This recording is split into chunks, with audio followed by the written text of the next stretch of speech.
Only must be physically located in North Carolina. If you or someone you know has a gambling problem and wants help, call 1-877-718-5543 or visit morethanagame.nc.gov. Terms and conditions apply. Direct auto insurance is for uncompromisers.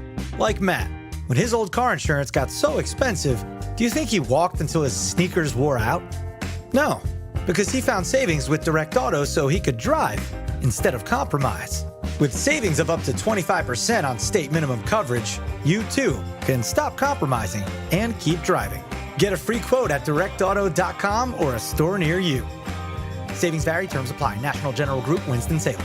Take a look at the newly opened Topgolf in Durham, the first ever Topgolf and Research Triangle. We're talking over 100 climate-controlled hitting bays spanning 3 levels. There's also a lot that's not golf. Interactive games, a chef-driven menu. Don't miss the fan-favorite injectable donut holes, handcrafted cocktails, plenty of TVs for playoff watching and more, and music. Really something for everyone. Check out half-off gameplay every Tuesday. Be one of the first to check out the first Triangle Topgolf, 4901 Topgolf Way in Durham. It's Window Nation's semi-annual sale, and it's a big deal. Right now, get 50% off all windows, along with no interest for 5 years, plus bonus savings when you schedule a consult today at 866-90-NATION or windownation.com. What's up, bud? Where are you hanging for Cinco de Mayo? Sharkies. Sharkies? Yep, annual crawfish boil. Don't miss it ever. Ooh, crawfish boil. I ain't missing that either. You know what? It's Cinco de Mayo this year. Whoa, Cinco de Mayo. I love it. Wait, that could be a hit song. Cinco de Mayo on the bayou. Eating crawfish and no. You don't need to sing. I get it. Come join the fun at Sharky's, 5800 Durley Road, the largest crawfish boil this side of New Orleans. Cinco de Mayo this year, baby. Sharky's all day long. A torn ACL, stress fracture, aching back, a hip that's had it, life on hold, and all you want is to get it back. Enter Wake Orthopedics. Our fellowship-trained orthopedists do it all. General, sports, pediatric, joint replacement, fractures, spine, prevention, advanced diagnostics, progressive treatments, minimally invasive procedures, surgeries, and more. Visit wakemed.org/wakeortho and get back your life. I'm Dr. Miller, a dentist and a volunteer for Dental Lifeline Network. DLN asks dentists to volunteer to see just one patient per year who might not have access to proper oral health care. Join me in making a difference. Go to willyouseeone.org to learn more. This hour of the Triangle Sports Leader is powered by Ritchie Law Firm Injury Lawyers. He scores! What a comeback! Visit GotBryan.com. That's GotBryan.com. WCMC-FM HD1 Holly Springs. You're listening to The Adam Gold Show. The rebound comes out, and it's score! Jack Drury, his first career playoff goal, has Carolina 4-3. Now it's Jacob and score! Off the draw, Carolina hammers it home. Mr. Net Front, Stephen Mason, it's 5-3.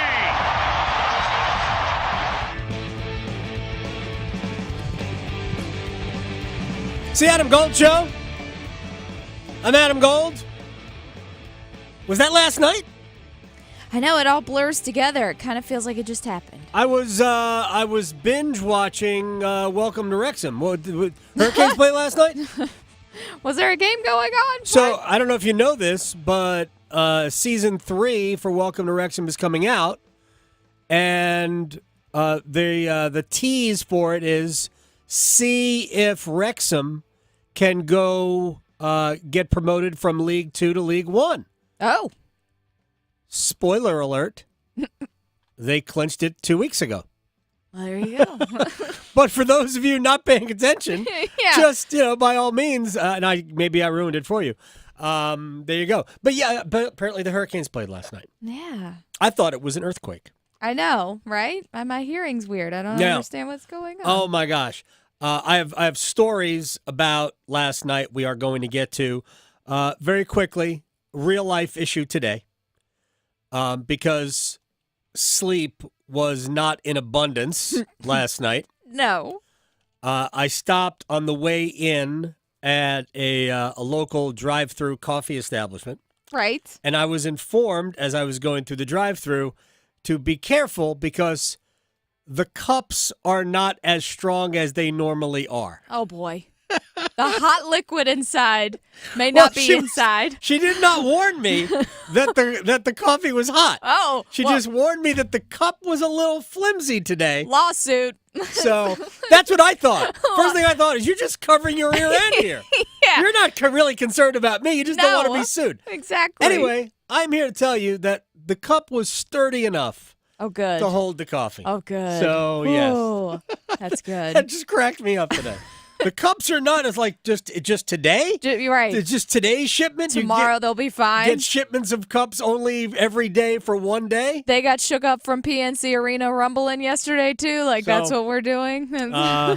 Shouts to exactly. Oh yeah, the caffeine is Starbucks. Definitely going today, but it was worth it. See, I don't mind being sleepy when it's worth it. You got there early yesterday. I'm always there early. You got there early yesterday. I mean, I got there I was upstairs in the booth at 10 after 4. Yeah. I was only there maybe, half hour. Yeah. It's like, look who just walked in front of me. Here I come. What are you doing here? Doop-a-doop-doop. The game doesn't start till 7:30. I was ready. You were ready. Got to bring the good juju. We had to close it out. So were the Hurricanes. Yes. They were super ready. All right, let's go. All right. This was fun. All right, round 1, check. The Canes dispatched the Islanders in 5 games last night. It was one of those games that you heard me say this a ton of times. If you listen to the Canes Corner podcast, which is available wherever you get your podcast. Also, we do it live on YouTube after every Hurricanes game. We usually get there, we have to do the post-game show first, and the post-game show is a little bit longer during the playoffs. So it's usually about 45 minutes after the game broadcast is over. Usually about 45. And yesterday was an easier one to do. We didn't have to search for topics. No. So it was a little quicker to get to. So it's available. Just go to youtube.com, search Canes Corner podcast, and there we are. But you've heard me say this before. Sometimes hockey is stupid. Yes. Right? Especially the playoffs. It's just a stupid game sometimes, and there is so much luck involved. And I thought that last night epitomized exactly what I'm trying to talk about. By the way, the Canes were amazing in the first period. Yeah. The first 4 minutes. Well, yeah, it was not even 4. It was 3:13. It was already 2-0. The goals were a minute 50 apart. Here's the thing. Every once in a while, I will editorialize some things in the pregame show where it's like keys to the game. And my first key to the game, and really the only important one, was it isn't so much scoring first. In the previous 4 games, the Hurricanes scored the first goal 3 times. They went 2-1. The Islanders scored the first goal once and lost that game. Scoring the first goal doesn't always matter.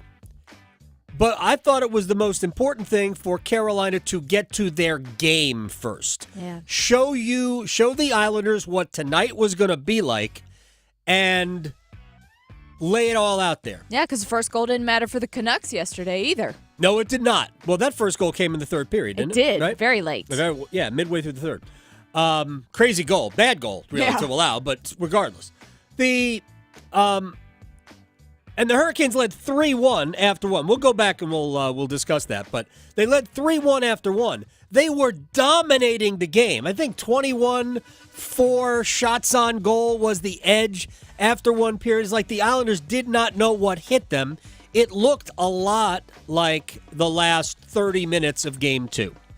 If you remember that game and didn't see last night, just saw the final score, Game 2 was an utter domination for 30 minutes. More than that, but the last 30 minutes were excessively good for Carolina. But then we get to the second period, and the Islanders, it wasn't immediate, okay? It was because I thought the second period started about normal. And then Jake Gensel turned the puck over in the offensive zone in the corner if you're looking at the goal, to the left of Varlamov. He turned the puck over. Gensel and Aho were caught too deep. the Islanders come out what amounts to 5-on-3. And in transition, Brock Nelson scored. Puck was deflected on its way through by Jalen Chatfield. It's not on Freddie. He would have stopped the shot easily because it wasn't that hard a shot. But it gets through. And all of a sudden, the Islanders clicked. And for the rest of that period and the first 4.5 minutes of the third period, the Islanders were dictating the game. It wasn't like they were dominant. They were just dictating the game. Little bit better than Carolina, kept Carolina hemmed in. Carolina did not get to their forecheck in that time. The third goal, right before the end of the second period that made it 3-3, which Freddie Anderson was a bystander on because he fell. Exactly. He tripped over his own skates and fell. Casey Cizikas didn't have anybody in between him and the goal. Nope. And he had the puck. Mm-hmm. That's a goal. It's 3-3. But that goal was more about the fact that Carolina was getting boxed into their own end. Couldn't get control of the puck, couldn't get the puck out of the zone, all of that. So while it was an easy goal because there was no goalie, it was sort of earned by it was earned by the Islanders because of the way they were, honestly, at that point, dictating to Carolina. So I personally think that Anderson pitches a shutout last night. The first two goals were both deflected off Carolina sticks, and the other one, he's on his butt. Yeah. Right? So we're tied entering the third period. This is where the story starts, okay? We are tied at entering the third period. First 4.5 minutes were spent in the Hurricanes' end. And a very wise hockey insider tweeted the following. First, I'm just reading right from Twitter. Yes. I kid you not. First 4.5 minutes have been an extension of the second period. Canes have to settle down and manage the puck better and make hard plays not happening now. As that incredibly insightful hockey insider was typing that, Jack Drury was lining up in the faceoff circle looking from the goal out to the right of Frederik Andersen. He was lining up against Jean-Gabriel Pageau of the Islanders, one of their best faceoff men, and Drury won the faceoff. He won it right back to Tony DeAngelo, who, fingers crossed, Tony's okay. Oh, fingers crossed. hope By so. the way, eat it! Yeah. Caniac Nation, you need Tony DeAngelo. Exactly. Root for him. Exactly. Root for him. He's a good guy. He is a good guy. I like Tony. I hope. Knock on wood. Anyway, so he wins the face. Drury wins the face off back to DeAngelo. DeAngelo goes behind the net to Natchez. Natchez up to Drury. Do we have proof of what happened next? Drury wins it right back to DeAngelo. That's a big win for Jack Drury. Now he'll have the puck. Whip it across. Chance for that shot. Doesn't get through. The rebound comes out and it's score! Jack Drury, his first career playoff goal as Carolina 4-3. Yep. Super lucky, because here's what happened. Shea takes the shot from the right wing. Mm-hmm. It's fairly far out. It's not a threatening shot, but it hits an Islander on the way through. It bounces directly for Drury, somehow hops over the stick of Pageau, right, who was right there. I mean, right there. I mean, honestly, if everything is equal, Pageau just takes the puck, which would be fine, right? But it bounces over his puck because the puck is not round. It's flat. It settles right for Drury, or Drury settles it quickly, and wires the shot, beats Varlamov near post, and probably wants it back. Yeah. He was there, but he didn't have the post cover. It's a great shot by Drury. And as somebody else on Twitter, maybe not as wise or an insider, pointed out that when it was Drury, did you not think the goal was going to be reviewed? Exactly. Exactly. That's a by good the point. way, credit to him for answering that question in the manner intended Yes. in the postgame. He laughed. Oh, good. Oh, yeah, no, he absolutely laughed. And whether he thought about it or not, he pretended to agree. Like, yeah, like, I don't even care if that's true or not. I credit Jack Drury for having the sense of humor Chef's kiss. Yes. Maybe it's his relationship with Seth Jarvis that is bringing that side That could do of it. Jack Jarvis. Absolutely. You Love can't be Jarvis. serious around Jarvis. He's my favorite. Anyway, it was a super lucky bounce for Carolina. The place is vibrating. Yes. Right? I see a replay. They don't go right to the face-off circle. Everybody got handshakes and all that. And maybe, I don't know, maybe they were reviewing. The place is vibrating. And that same brilliant hockey insider on Twitter explaining to the masses how fortuitous that goal was. And he used the word fortuitous. I just want you to know that. It's very wise. Right. I'm sorry. He explained the puck bounced right over Pajot's stick. And as I am typing that... He was typing that. Yes. Right. Oh, no. As he was typing that, the 6.8 magnitude earthquake hit PNC Arena Right. because Steph Nason was... He saw Nason...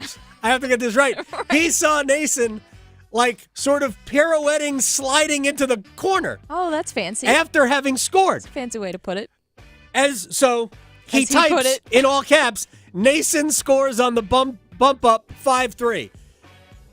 It took 8 seconds. All of 8 seconds. 8 seconds from in game time, from Yes. Drury's goal to Nason's goal. That person, well, no, now this is me.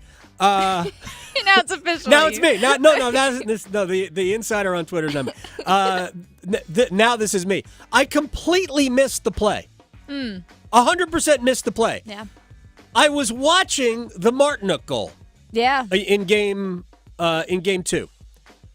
But I did not see this until after Nason, again, was almost all the way in the corner. Okay? And by the way, everybody else, TNT, Bally, everybody missed the play. Yeah. We all did. Blink and you missed it. Everybody missed the play. So, including that deeply embedded Canes insider on Twitter. Right. So, Kuznetsov wins the draw on the bump-up shift. Right? He wins the draw. Shea, it's a normal play. It's what the Hurricanes do. It's what Jack Drury did on the goal that made it 4-3 in game 2. It's just, you're just dumping it in. It's a hard rim around and Shea used the glass. Yeah. Smart. Varlamov, not remembering or maybe being shook by the goal, goes behind the net to try to make the play. And what do we know? If it's on the glass, leave it alone. It hits the stanchion right in the corner. It comes straight out across, right along the goal line extended. It hits the post. It just kind of grazes the post and is settling in the crease. And here's Steph Nason winning the race, the skate race to the front of the goal. Varlamov second to it. It's a goal. It's 5-3.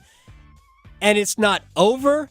But it's over. But it feels over. Yeah. As long as the Hurricanes manage the rest of the game really well. Anyway, because there is play-by-play of this, you'll see what I'm getting at. Right. Here's play-by-play of the Nason goal. Now a chance to go score! Off the draw, Carolina hammers it home. Mr. Net Front, Stephen Nason. It's 5-3. Mike Maniscalco. Here's the thing. Is like, nobody saw it. Even, again, the Bally highlight, the TNT highlight, everybody's talking about the goal that made it 4-3. And 8 seconds after they dropped the puck, it's 5-3. Man, just to feel the building. Oh, it was amazing. That way was incredible. All right. And again, the series has been, and last night was a game the Islanders could have won. Think about this. We've had 16 periods of hockey, right? 16 periods of hockey. About 4 of them looked like vintage, combined, 4 of them looked like vintage Hurricanes, right? Let's just say game 2 and the first period of game 5. 4 of them looked like vintage. That's what we want to see. I guess technically we had 17 with the OTs. Well, 15 with last Yes. night plus the overtime. We had played Right. 2 minutes of the other Yeah, overtime. that doesn't really I'm not going to count that. Plus the Islanders scored. We ignored. We want to forget it. Exactly. So of 16 periods, let's just say 4 of them were the way Carolina wants. You don't have to dominate to that degree, but where they got to their forecheck and really imposed their will on the Islanders. Of the other 12 periods, the Islanders probably really dug, 4 also. It was an even series, but the Hurricanes won 4 games to 1. They managed to win more of the moments. And again, we talk about puck luck. Hurricanes talked about puck luck in Game 4 not going their way. I get it. But last night was all about puck luck for both teams. Yeah. Because there were 9 goals scored. 9 goals scored yesterday. It's a lot. Yeah. It's a lot. By the way, if those people who are paying attention Took the over. to place your bets, Yep. it nailed. plus 785. Oh, nice. Plus 785. Now, did you go 3 for 3? No, okay. I actually, we're going to talk about that later. Okay. I was very close, except for the hockey stuff. I was very close because Winnipeg did not win. They did not. But I had Nashville and Boston lost in overtime. But I was very close to winning 3.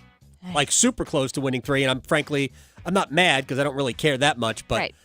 Yeah, we'll talk about it later. It's fine. Anyway, 9 goals scored. 3 of them were own goals.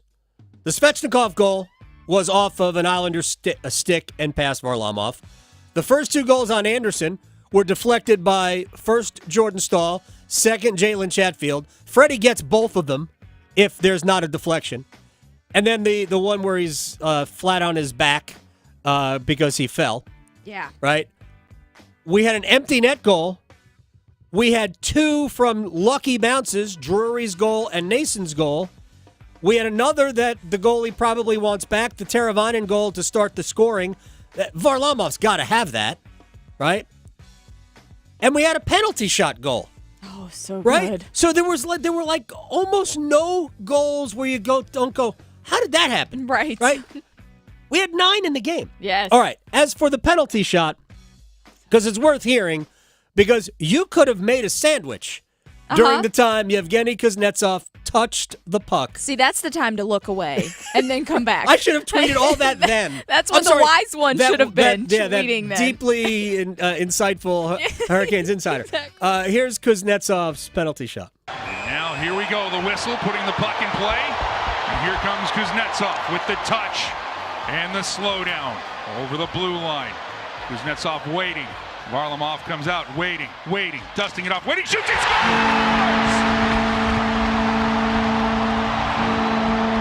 And Evgeny Kuznetsov with the penalty shot puts Carolina 3-1. I have never seen, although I do like the taste, escargot looks so good and dazzling. Tripp, what are you talking about? And Varlamov finally got antsy.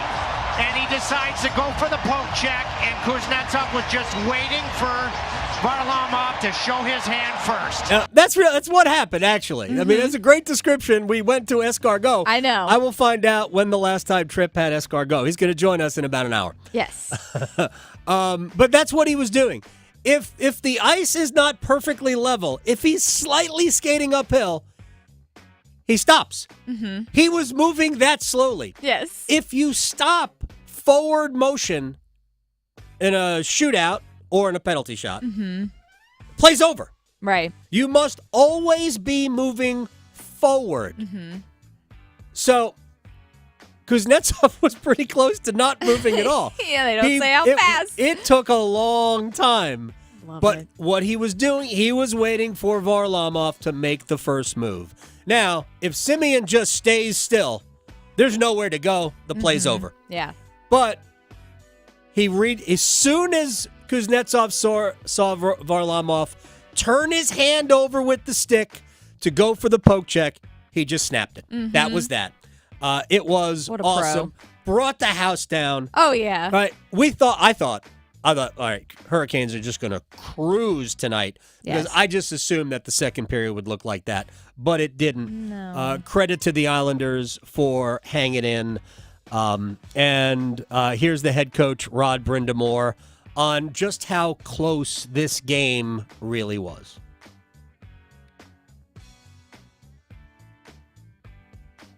Coach Rod, to come away with a win in this series.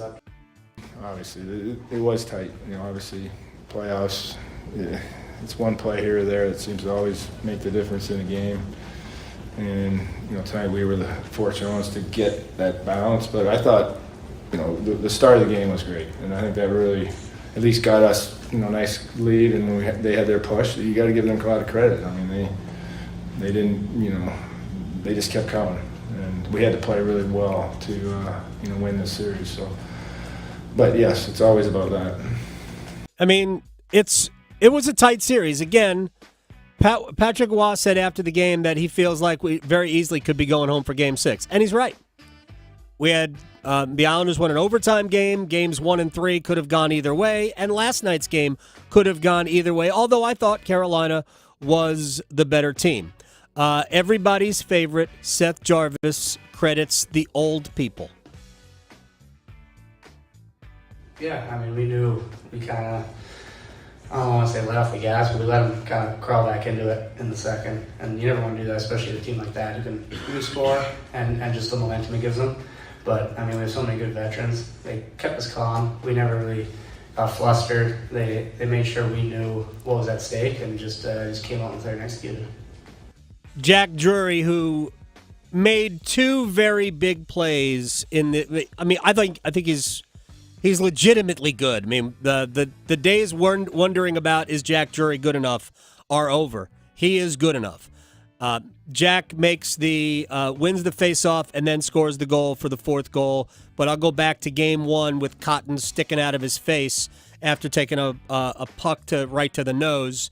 Wins a faceoff. And Carolina ends up with the empty net goal.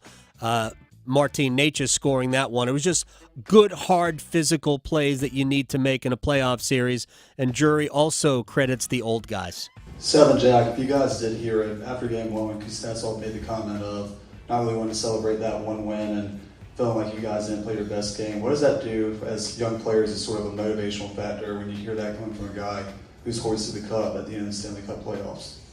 Yeah, it's big. I think we got a lot of good leaders, and Kuzi's one of them, but it's just such a good locker room. I think you got the good veterans, and then you got just, beauties like Jarvie in there. So it's a good mix of guys, and we have a lot of fun. I love that little poke. You saw Jarvis. I mean, they're boys. Face. They're very much so funny. I'm glad they are. I'm really glad they are. By the way, that was our Graham Hill asking, I think, both of those questions. For the Kuznetsov's part, remember the Game 1 bench interview where he says, yes. I'm not interested in celebrating this because we can be better. What did the team get better at during the series? Every game is different, but after the first game I felt like they were on top of us, but I think the rest of the series there was a back and forth, and I thought they played well, and it's just one of those when we believe ourselves and got the goals in the beginning. All right, look, he scores the penalty shot goal. He won the faceoff on the Steph Nason lucky bounce goal. He didn't play a ton, but what he is doing is playing well in the moments he is given. He is making plays. My suspicion is that we will see his ice time gradually bump up as his game takes steps forward. He's not going to be the same player he was 6 years ago. It's just not going to happen. But he still has elite talent, and you can tell he makes plays when he's on the ice. Real quick, because there are other things to discuss today. Hard to believe, I know. First of all, the Predators stuck around. They won 2-1. The Leafs won in overtime. Leafs in Boston traded goals in the first period in Boston. And then Matthew Nyes, a rookie, scores, just punches in a loose puck right in front of the goal in overtime, early in overtime too, to win it 2-1. So that series is going back to Game 6. So there's that. Colorado just blew Winnipeg's doors off. Connor Hellebuck Like, I know your defense wasn't great, but holy cow. I know, like, it's hard. Colorado is just relentless offensively. In Colorado advance, we've got Dallas plays tonight, and what's the other Vancouver? No, it's not Vancouver. Oh, the Kings are trying to stay alive in Edmonton. Not going to happen. No. Edmonton's going to end that series tonight. But Dallas and Vegas, I'd love to see a 7-game series in the West. We don't know when the Canes and the Rangers may start at this point. Best guess, and this is absolute speculation, is Sunday. I think Madison Square Garden will likely be a basketball arena on Saturday. So my best guess is that we start Sunday, unless we somehow have 3 Game 7s in the West, in which case maybe it's pushed to Monday. Either way, I think, guessing, Sunday for Canes Rangers. RJ Davis is back for year 7, 8, I don't know. At Carolina, Brendan Marks from The Athletic will join us to talk about that next. Serving it up hot and fresh every day. Adam Gold on the North Carolina Sports Network. You're always close to the Canes with 99.9 The Fan. Martinook banks it in. He scores! Jordan Martinook with the steal and the finish. And it's 4-3 Carolina. What a comeback! Count on us to bring you every Canes game night and the latest Canes news from insider Adam Gold, your official home for the Carolina Hurricanes. 99.9 The Fan, the Triangle Sports leader. Hey, it's Adam Gold for FanDuel, America's #1 sports book with the agony of defeat. Oh, boy, it's painful, but it's fun, especially when you're using bonus bets. FanDuel.com, promo code AdamGold right now. Sign up, make your first $5 wager, and FanDuel will give you $200 in bonus bets. Win or lose your first $5 wager. So when the Knicks lost last night, my 3-team NBA parlay went in the toilet, but it was okay, especially when you're using FanDuel's bonus bets. FanDuel.com, promo code AdamGold to get started. FanDuel's America's #1 sportsbook. Must be 21 and older and present in North Carolina. First online real money wager only. $10 deposit required. Bonuses issued as non-withdrawable bonus bets that expire 7 days after receipt. Restrictions apply. See full terms at FanDuel.com/sportsbook. Gambling problem? Call 877-718-5543 or visit morethanagame.nc.gov. Sick of being upsold at gyms? My guy, you're currently a base member? For $90 more, I can upgrade you to our Shred membership. For $130 more, you'll be a Swole member. And for just $300 more, you'll reach Sweat Platinum. At Planet Fitness, you'll get energy without the upsell. Never pushy, always free fitness training and equipment for every workout. It's fitness that fits your budget. Join Planet Fitness for just $1 down and $10 a month. Cancel anytime. Deal ends Friday, May 10th. See Home Club for details. Hey everyone, it's Ted from Consumer Cellular, the guy in the orange sweater, and this is your wake-up call. If you're paying too much for wireless service, you don't have to keep having that nightmare. Consumer Cellular has the same fast, reliable coverage as the leading carriers for less. And for a limited time, new customers receive their second month free when they sign up and use promo code MONTHFREE by May 31st. So why keep spending more than you have to? Seriously, wake up and call 1-888-FREEDOM or visit consumercellular.com. Taxes, fees, and other third-party charges will apply. See website for additional details. Imagine waking up this time next week and being 100% debt-free from credit cards, car loan, and personal loans. Hey, it's Dennis Cox. Loan Pronto's Equity Express line of credit can make it happen. Homeowners are turning their home equity into cash almost instantly. With Loan Pronto's AI-based system, you can get approval in about 10 minutes with almost no documentation, no appraisal, and no hassle. You can get hundreds of thousands of dollars out of your home. Use that money to pay off all your other loans. The average homeowner saves over $850 a month doing this. Listen, your home value is way up. You can use that to wipe out all those credit cards. Get some money for a home improvement. Literally hundreds of thousands are at your fingertips, and approval is just minutes away. Call now, 919-381-1760, 919-381-1760, loanpronto.com, 919-381-1760, NMLS 1661781, subject to lender approval, equal housing lender. Hey, John, why so glum? I just got let go. The company's downsizing. This is the third time in the last 2 years. I'm done with this. Have you thought about My Computer Career? I've heard they can train you for a career in IT in just a few months, including cybersecurity and the basics of AI. And you don't need prior training or experience. Now that's a recession-resistant career. Wow, thanks. I'll check them out. Go to mycomputercareer.edu and take the free career evaluation. mycomputercareer.edu. Financial aid is available for qualified students, including the GI Bill. This is Adam Gold. Please let the coach and GM pick this year. Right. And they put this on the sign outside of the restaurant, and I guess David Tepper actually went inside this restaurant. Do you know that there is security video of that visit? Wow. The Adam Gold Show.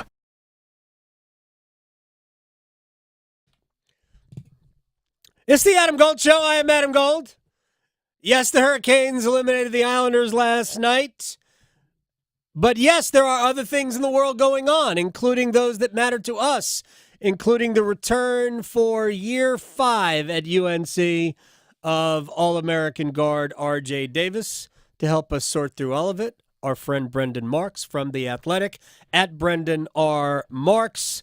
Sir, this was not a surprise. We all kind of suspected that R.J. Davis was coming back. How does Carolina's roster set up, and what do you think the main reason is for his return?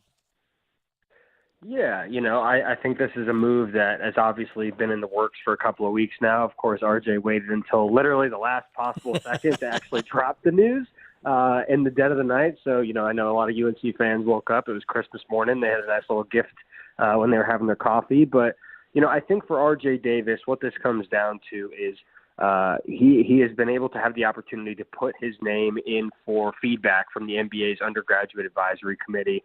And the fact that he is not even going through the draft process, the fact that he is not going to the combine, the fact that he's not going through just some of those semantics even knowing he would want to come back for an extra year, that kind of tells you what the feedback was that he got from the undergraduate advisory committee. And so, listen, he's going to come back. He's in line for a 7-figure payday. Mm-hmm. He's probably going to enter the season as the ACC preseason player of the year. I would expect him to be a preseason All-American as well. I mean, he's going to be in the running to be, the best player in all of college basketball this season. And so you put all that together, it makes a ton of sense for him to return. And, North Carolina, I think, has done a nice job so far with complimenting him and really putting him in a position to succeed. He's going to have to be in another high-usage role next year. Sure. But it will be interesting to see who else UNC adds to try and take some of the pressure off of him.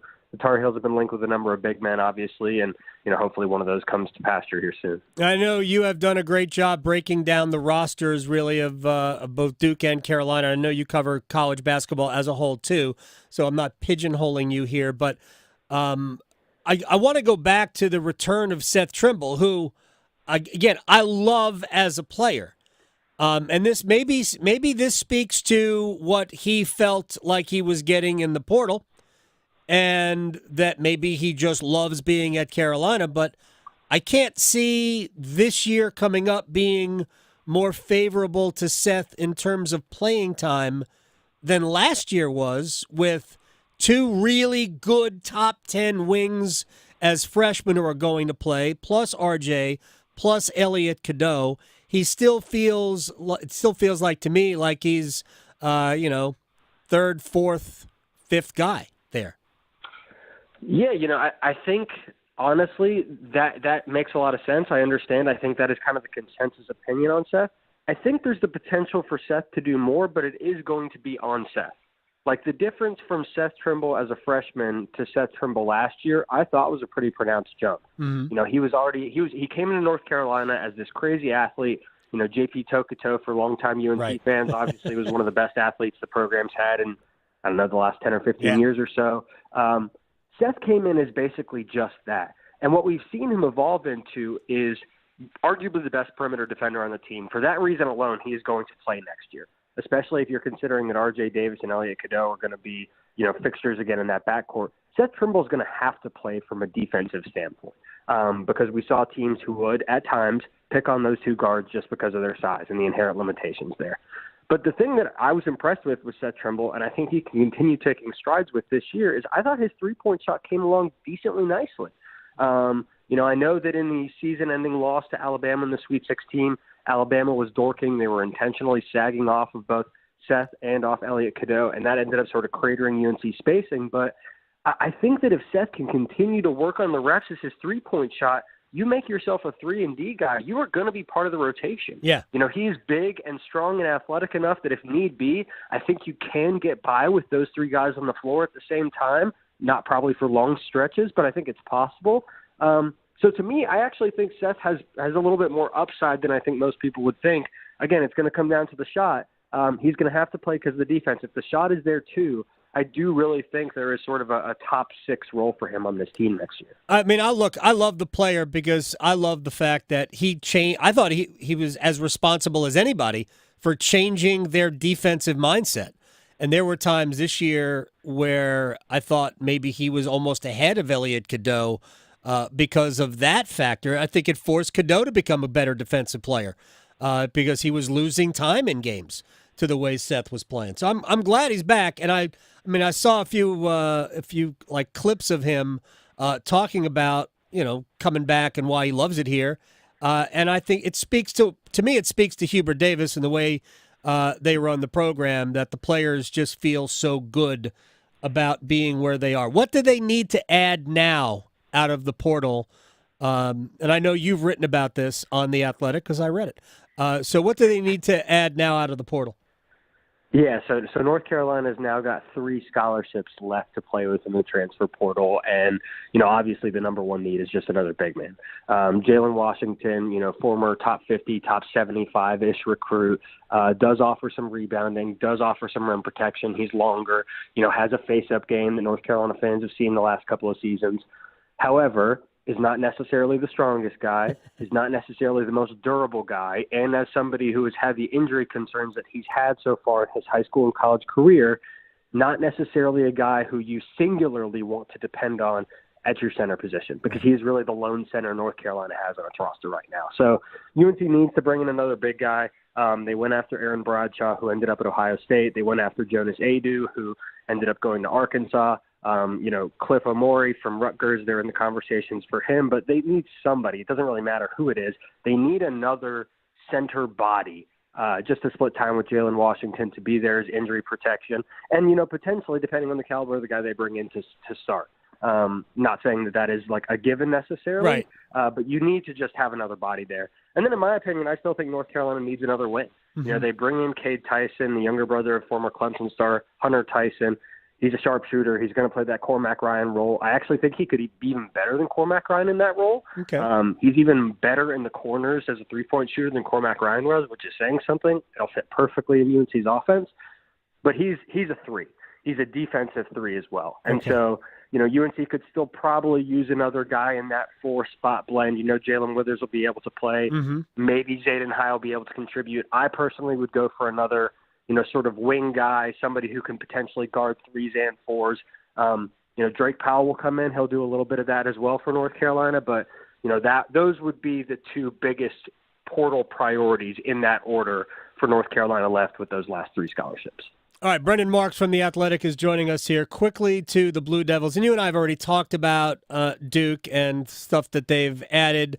2, I think, smart role-playing wings, the kid from Purdue, the other kid from Syracuse, to this incredible freshman class, and 2 guards coming back in Proctor and Foster.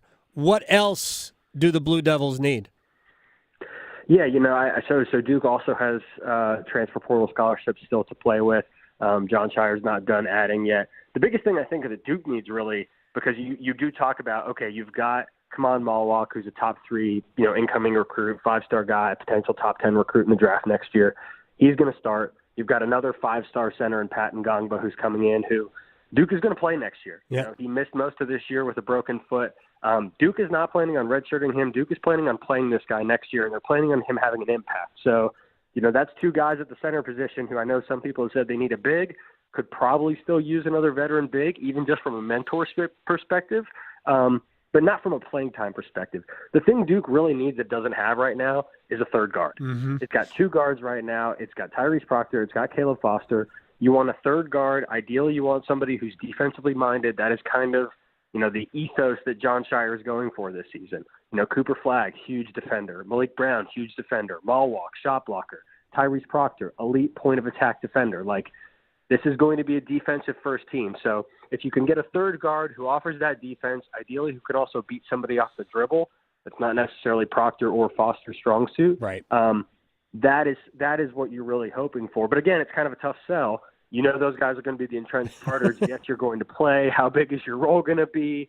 So again, you want to find somebody who can do that. If it's somebody who has experience, even better. But now I'm putting a lot of qualifications there, and there's only so many people who check all those boxes. Brendan Marks is joining us real quick. Do you think John wishes he had gone harder at the portal a year ago?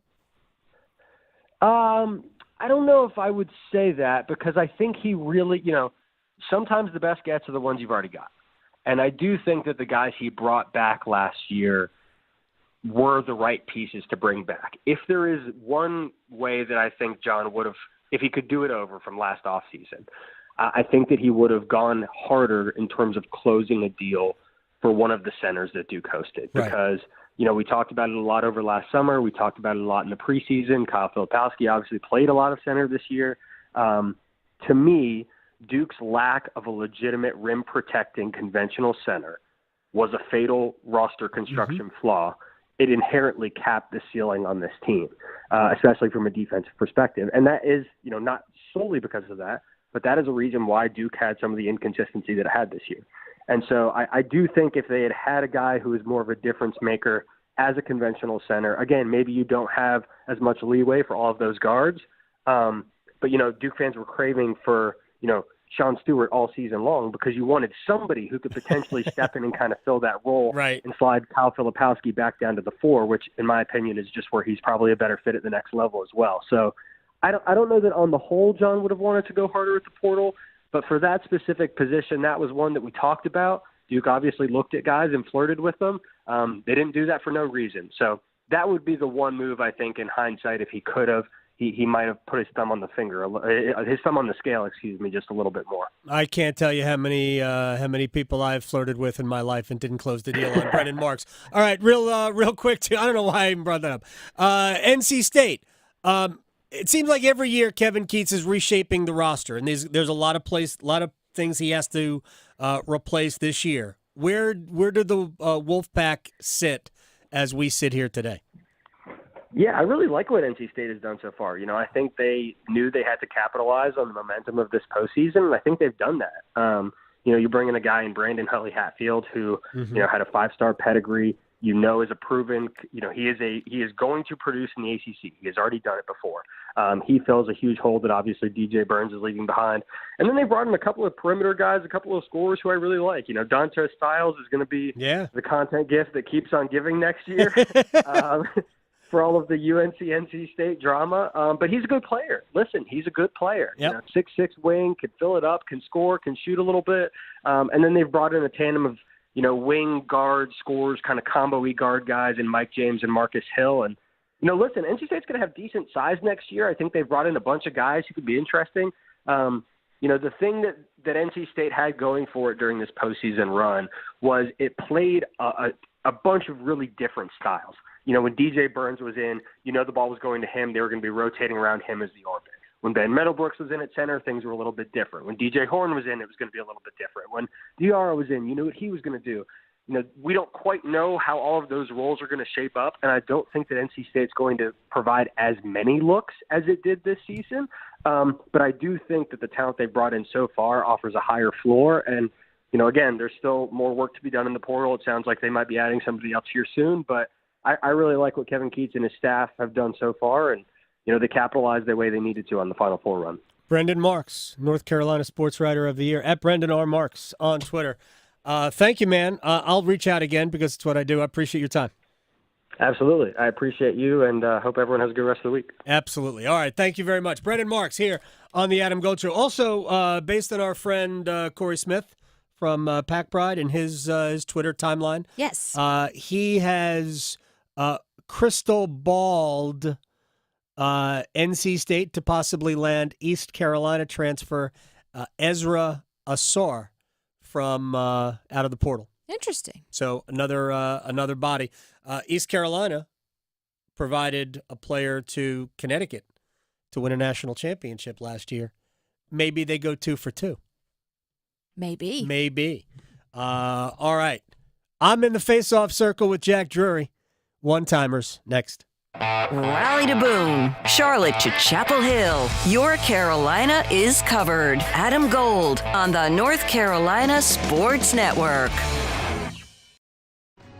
NC Medicaid is for more people like me. Adults who don't have children. People who serve. People who do the heavy lifting. Child care teachers. Full health care coverage at low or no cost. Doctor's visits, emergency rooms, and prescriptions. So if you applied before and didn't get it, apply again. NC Medicaid covers more people than ever before. NC Medicaid is for more people. See if you qualify at medicaid.nc.gov. It is playoff time in the NBA and the NHL. Baseball's in full swing, and FanDuel is your home to wager on any game you want. FanDuel is America's #1 sportsbook, and right now new customers can get $200 in bonus bets guaranteed when you make your first $5 wager. FanDuel.com, promo code AGS. FanDuel.com, promo code AGS. Anything you want to wager on, slap shots, home runs, slam dunks, all there. $200 in bonus bets, win or lose, when you make your first $5 wager. Visit FanDuel.com, promo code AGS to get started. I can't make it any easier. FanDuel.com, promo code AGS. FanDuel is America's #1 sportsbook. Must be 21 and older and present in North Carolina. First online real money wager only. $10 deposit required. Bonuses issued as non-withdrawable bonus bets that expire 7 days after receipt. Restrictions apply. See full terms at FanDuel.com/sportsbook. Gambling problem? Call 877-718-5543 or visit morethanagame.nc.gov. If you pay your city or town for electricity, you live in a public power community. Our public power providers in North Carolina keep the power on 99.9% of the time. That averages out to be less than 1 hour a year without power. Public power line workers who work day and night, rain or shine, are key to that unbeaten reliability. Better reliability, fewer outages, faster restoration. That's the value of public power. Learn more at electricities.com. Hi, Darcy the Cow here for Black Cow, the mature manure. Get a better looking lawn with Black Cow. Apply to your lawn as top dressing and get 10 times more nutrients than topsoil. Black Cow will feed your lawn, your flower beds, and vegetable gardens for up to 3 months. Oh yeah, everything grows better with sun, water, and Black Cow. Black Cow, the mature manure, Black Cow. Need money for college? Well, if you're a North Carolinian from a household making $80,000 or less, the next NC scholarship could pay for more than half, if not all of your tuition and fees at any NC community college or public university. And it doesn't have to be repaid. We're talking at least $3,000 for community college or $5,000 for a public university and possibly more. Get all the details about the new Next NC Scholarship and see how simple it is to apply at nextncscholarship.org. Healthcare.gov is here for you when life happens. If you lost your health coverage because of turning 26, going off Medicaid, leaving your job, or moving, you could be eligible to enroll in new coverage now. And if you need to update your coverage because of marriage or having a baby, you could also be eligible. But don't wait. There's a limited time to enroll. Check your eligibility at healthcare.gov today. Life happens. Get covered. Paid for by the U.S. Department of Health and Human Services. ACT Construction Equipment is proud to be your certified local Takeuchi dealer in Charlotte, Winston-Salem, Asheville, Wilmington, and Myrtle Beach. Takeuchi has long been a world leader in the compact construction industry. Let ACT Construction Equipment help you find the right machine for the job. Our full line of excavators, track loaders, and attachments are designed for low maintenance and high productivity. Stop in today for a demo or visit us online at actce.com. ACT Construction Equipment, your authorized Takeuchi dealer. This is Adam Gold. There are people out there that just, you must draft a quarterback. Yeah, why you don't want a quarterback? Yeah, exactly. What is wrong with you? Oh, you don't want apple pie? Right. Come on. A la mode? No, maybe I like brownies, okay? I don't want it there. The temptation. Yeah, I don't need it. Because I can convince myself, apple's healthy. Right. The Adam Gold Show.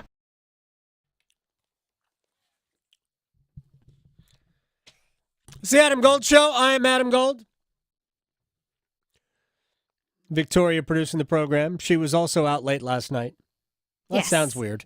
Yeah. With the hockey game. Yeah. Sorry. On a Tuesday. It's fine. It's fine. And we also both live in different Canadas. So Right. just driving well, home we just is- live in different provinces. Yeah. You're in New Brunswick. Yes. I'm on Prince Edward Island. I don't know. Exactly. It's actually not that long a drive for me to get from PNC Arena up home, because essentially when you get out of the arena and I turn right on Edwards Mill Road, Yeah. I just drive straight. Oh, that's my nice. house is eventually on the left. That's nice. It just takes a while, but my house is eventually on the left. It's like 40 minutes. It's not a big deal. I'm a little irritated the Jetsons kind of planted that seed that we would have flying cars because I could use it living where I live. Well, nothing is quick. Tempers flaring. That's quick. Oh, that. Road rage. But even then, even like at 11:30 at night. There's always one. There's always Okay. that one on the road. And you know what they do? It's like I'm good for the first 30 plus minutes of my drive. It's the last like 15 to 20, depending on what time of day it is, that there's that person that wants to poke the bear. Oh, no. You know what I mean? It's Yeah. just like I've spent it all. Like I'm tired. I want to go to bed. I just Yeah. want to eat food.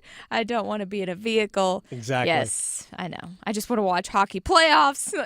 And I was listening to Nashville and Vancouver on my way home. Yeah. I listened to Nashville tie it up, Yeah. and I think I was at that point I might have been asleep. They waited on for the me to ride get home before they scored a goal. Yeah. That was when the first goal scored in the game. So you left. Third period. You left before I did. Do we have time for one-timers? Sure, let's get do a it. couple in. Okay. So, you know what? I don't know if I want to start it with hockey. Let's start it with NBA All just right. so we can get Oh, something man. different. Now, the Knicks and the 76ers, do you see this going to Game 7? Yeah. Or will the Knicks close this out in No. 6? So we're going. Not only are the Knicks. Is this series going to 7? I think Philly's going to win it. Oh. I think Philadelphia's going to win this Come series. from behind? Yeah. Oh, I mean, you're up 6 points at home in the last minute, and you lose. Shouldn't have done You that. give up a 4-point play, and then Tyrese Maxey has like Wilson's the size of planets, and shot it from like 30 feet. Yeah. Wow. What are we doing? Credit to him, man. Credit to the Sixers. That was a big hit to the 3-team NBA parlay last night. Oh, no. Oh yeah, I had the Knicks outright.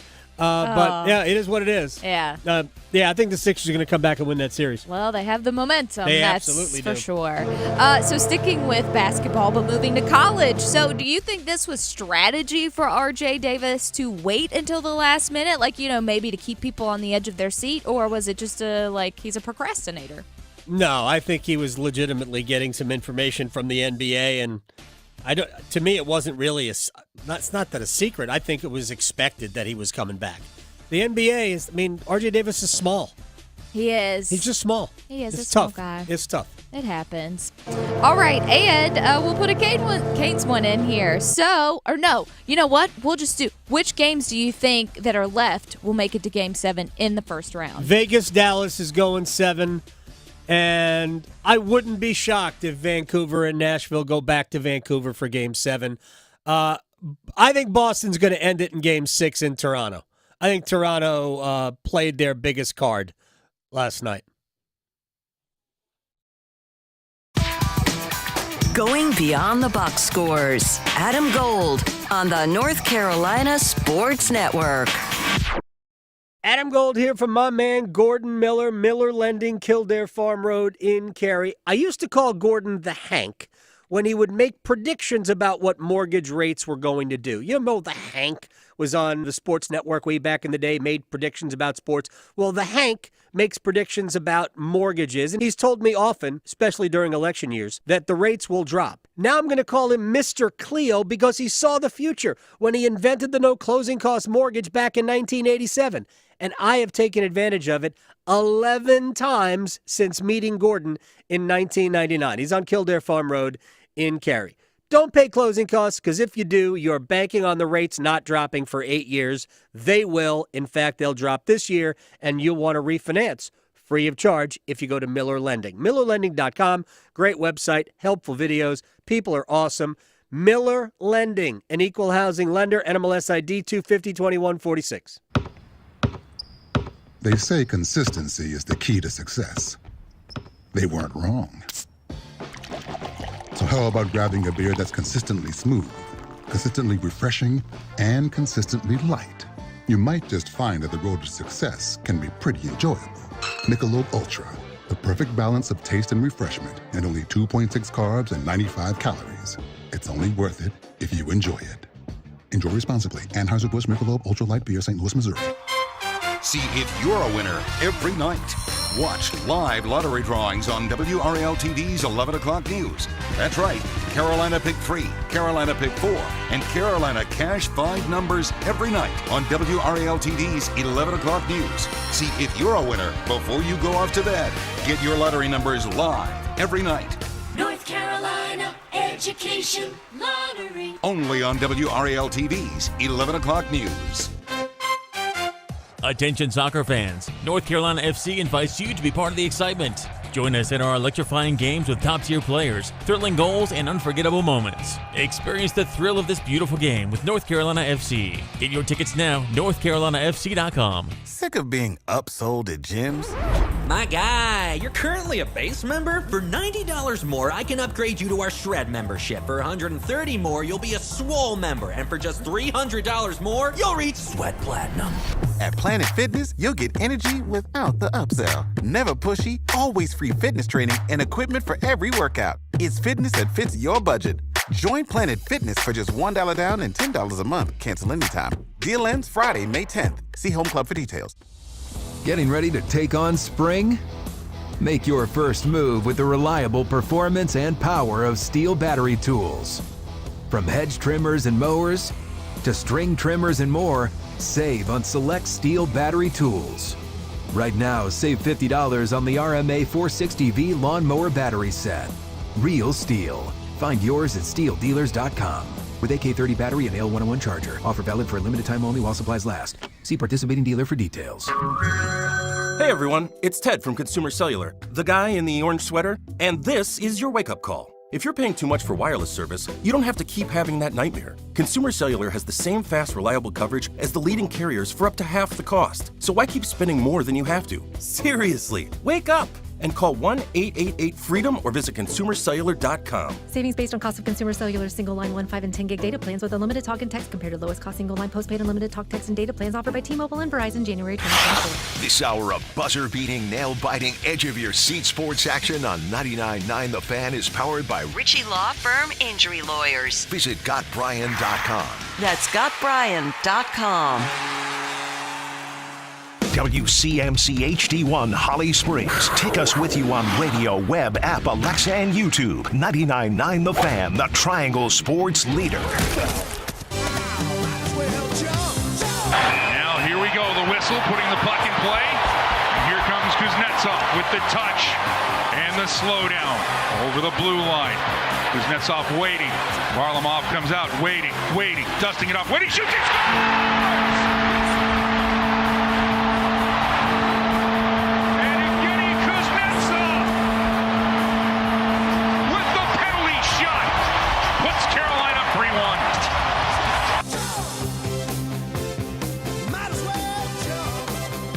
It's the Adam Gold Show. I'm Adam Gold.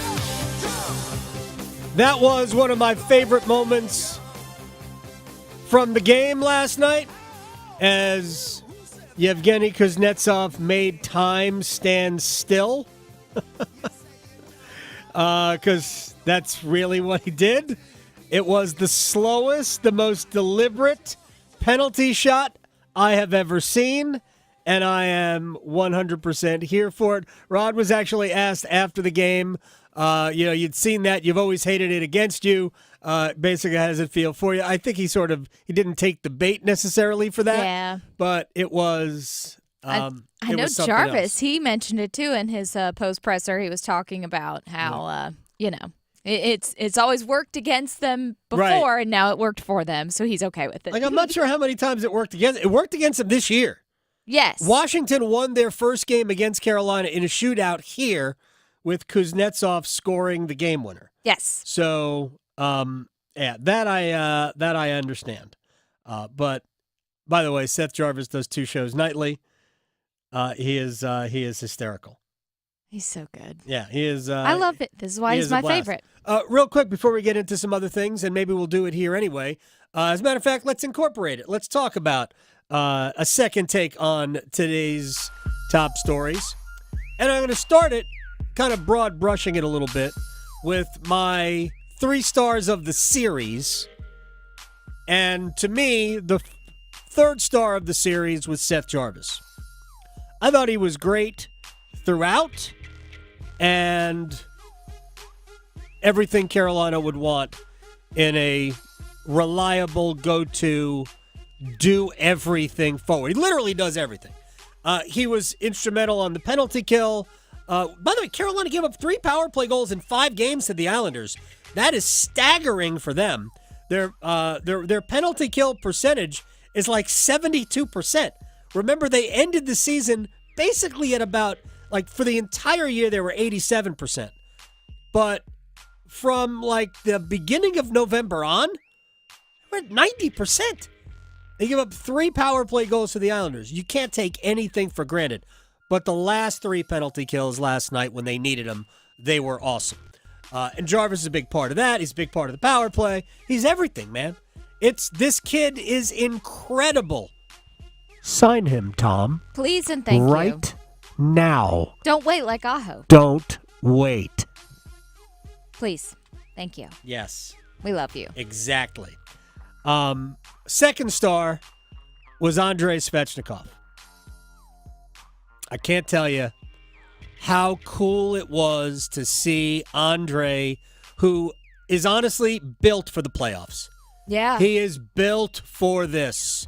He was flying last night. Yeah, and Rod even said he was dominant this whole series. He was great the entire series. To me, he was the best skater in the entire series. Yeah. Both teams noticeable every single time he stepped on the ice. He did give us that Andre brain fart moment. Yeah.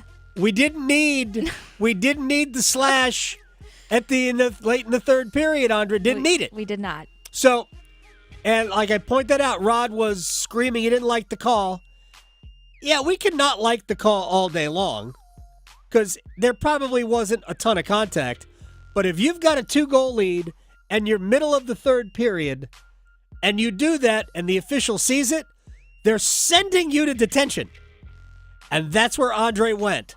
Again, I get not liking the call.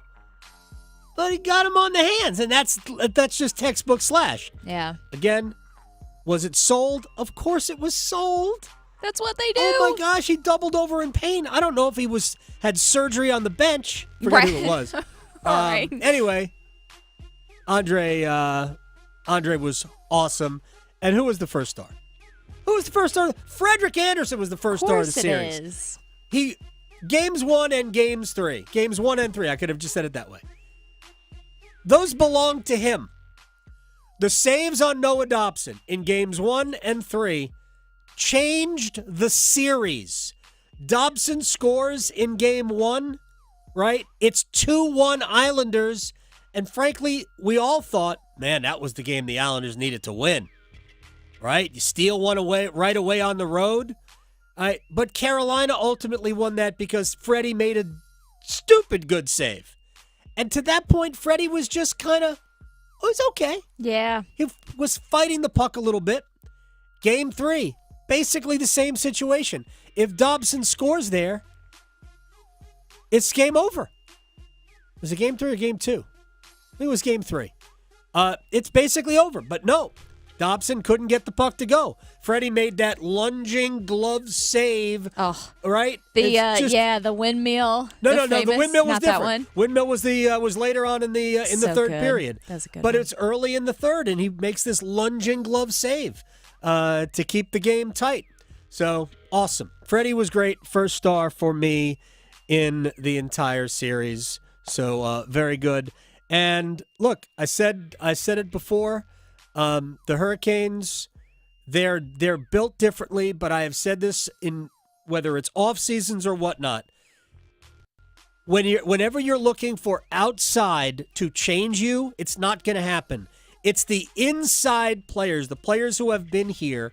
Those are the players that are going to show you the most improvement. Andrei Svechnikov being in the lineup and be fully operational is a difference maker. On the low, I thought it was a good series from Martin Necas. I think Necas made a bunch of really good plays to help you win. Has he been super offensively yet in these playoffs? No. Hopefully that will come. He'll get on a little bit of a run. He'll get some offensive mojo going, and he'll change games that way too. But, boy, I thought he made some really, really hard plays. I'd like to see him in the middle of the ice a little bit more, but I think he's really played well in this series. Jesperi Kotkaniemi has played well in this series. And Kuznetsov has that moment about him. Yeah. He is the lights are not too bright for him. Right. You could tell, by the way, to score that penalty shot goal, the pressure Oh, yeah. that he clearly puts on himself to come through. You could see it. Yes. Woo! Before they put that puck on the ice, before the ref put it down, you could see him on the end just pacing. Yep. And you just feel it. And it was great. I know. And he took The his place loved it. He took his time. He did take his time. Like Aretha Franklin with the national anthem. Holy cow. He took his time. You want to hear it? Let's hear it. Let's hear it. Like, if you have time, because it took a while. But here's Kuznetsov and the penalty shot. And now here we go. The whistle, putting the puck in play. And here comes Kuznetsov with the touch and the slowdown over the blue line. Kuznetsov waiting. Varlamov comes out, waiting, dusting it off, waiting, shoots, he scores! And Evgeny Kuznetsov with the penalty shot puts Carolina 3-1. And now we have some snails. I do like the taste. Escargot. Escargot looks so good and dazzling. I will ask Trip Tracy about this coming up in about 10 or so minutes. Yes, very random. It's but just awesome. We need an Trip, explanation. I love Trip's mind goes places. It does. And I'm there with him. Yes. All right, I want to get to one other thing real quick here. Pete Thamel was on with Paul Feinbaum. I mentioned this, I think it was yesterday that I mentioned it, and we talked about it very briefly, that the NCAA is considering entering into a revenue-sharing agreement with players in the power leagues. So here's Pete Thamel on with Paul Feinbaum talking about that. But it gives you a target and essentially a cap for you can have this much money to revenue share. And it's essentially like natural selection for schools and how much they want to spend and what level they want to be committed at to annually pay their rosters. Now, they could pay softball. I'm sure at Duke that would be weighted towards basketball. Similarly at Carolina, Syracuse, places, Kansas, obviously Arizona, places where it's forward. So the fine point details of how that's all chopped up still remains to be seen. But the thought is that there is a percentage of what the average of schools are getting, and then the Alabama, Ohio State, USC, Texas, etc. That crowd can allot for the maximum. We kind of heard Trev Albert say the quiet part out loud the other day. He said in an interview with the College Station paper, basically, I'm now setting $15 to $20 million in my budget going forward, starting in 2025, for revenue share for athletes. Like on some campuses, there's an expectation of some form of this coming. A place like A&M obviously would be invested to the highest level. I would think a vast majority of the now Power Four would be invested that way, but it certainly, I don't think, would be all of them. All right. I want to point something out. When Pete Thamel says there would be a cap, and the fact is the NCAA is doing this because they are trying to fend off future lawsuits. When he says there would be a cap, if the NCAA does not enter into collective bargaining with athletes, there will be further lawsuits. A cap in this particular case is an antitrust violation. Does the NCAA employ attorneys? Right. I was talking to an attorney today who, when I asked him that question, he sent me back, the laughing, crying, but crooked emoji, because he can't believe that they would do this either. Yeah. What are we doing, people? Are we so terrified that the world is changing before our eyes that we refuse to adapt to it?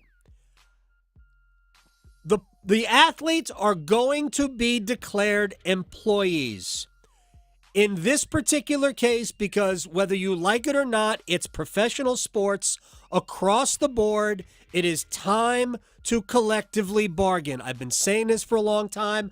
I am not the first person that said it, but if you read anything about it, well, this is the solution. And it's a solution to protect the schools too. Stop trying to avoid being sued because you're going to lose. Yeah. And simply have a vision for the future. Right now, the NCAA's biggest vision for the future is how to make the past work. And that is not good. That's wrong.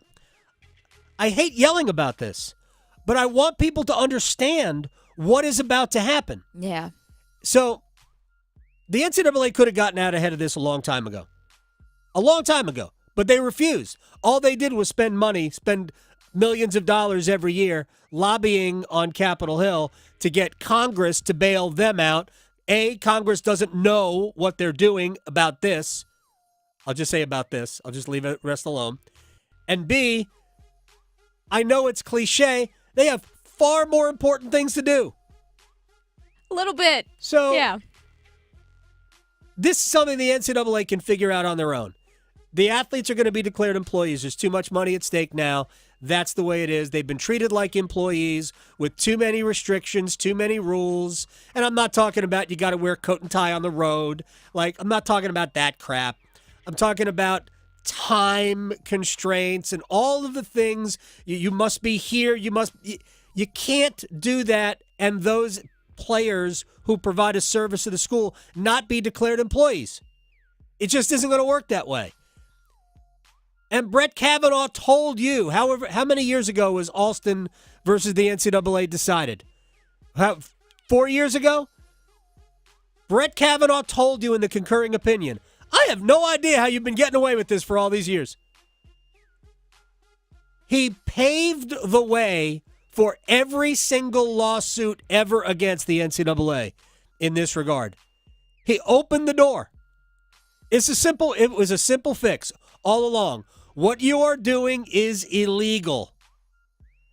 That you've been getting away with it for decades is, I guess, nobody really knew any better. Or there wasn't enough power within the system to impact change.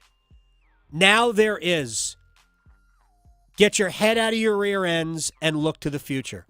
It shouldn't be that hard. Yeah. It shouldn't be. 2021. 2021 is Alston, so 3 years. Yeah. It's crazy. Yeah. All right. We'll break. Trip Tracy will join us. We will talk escargot. With escargot, yes. Escargot. And I don't know, maybe some other fancy seafoods. Caviar. Maybe we'll talk caviar, which I guess is seafood too, right? Yeah, I guess so. Next.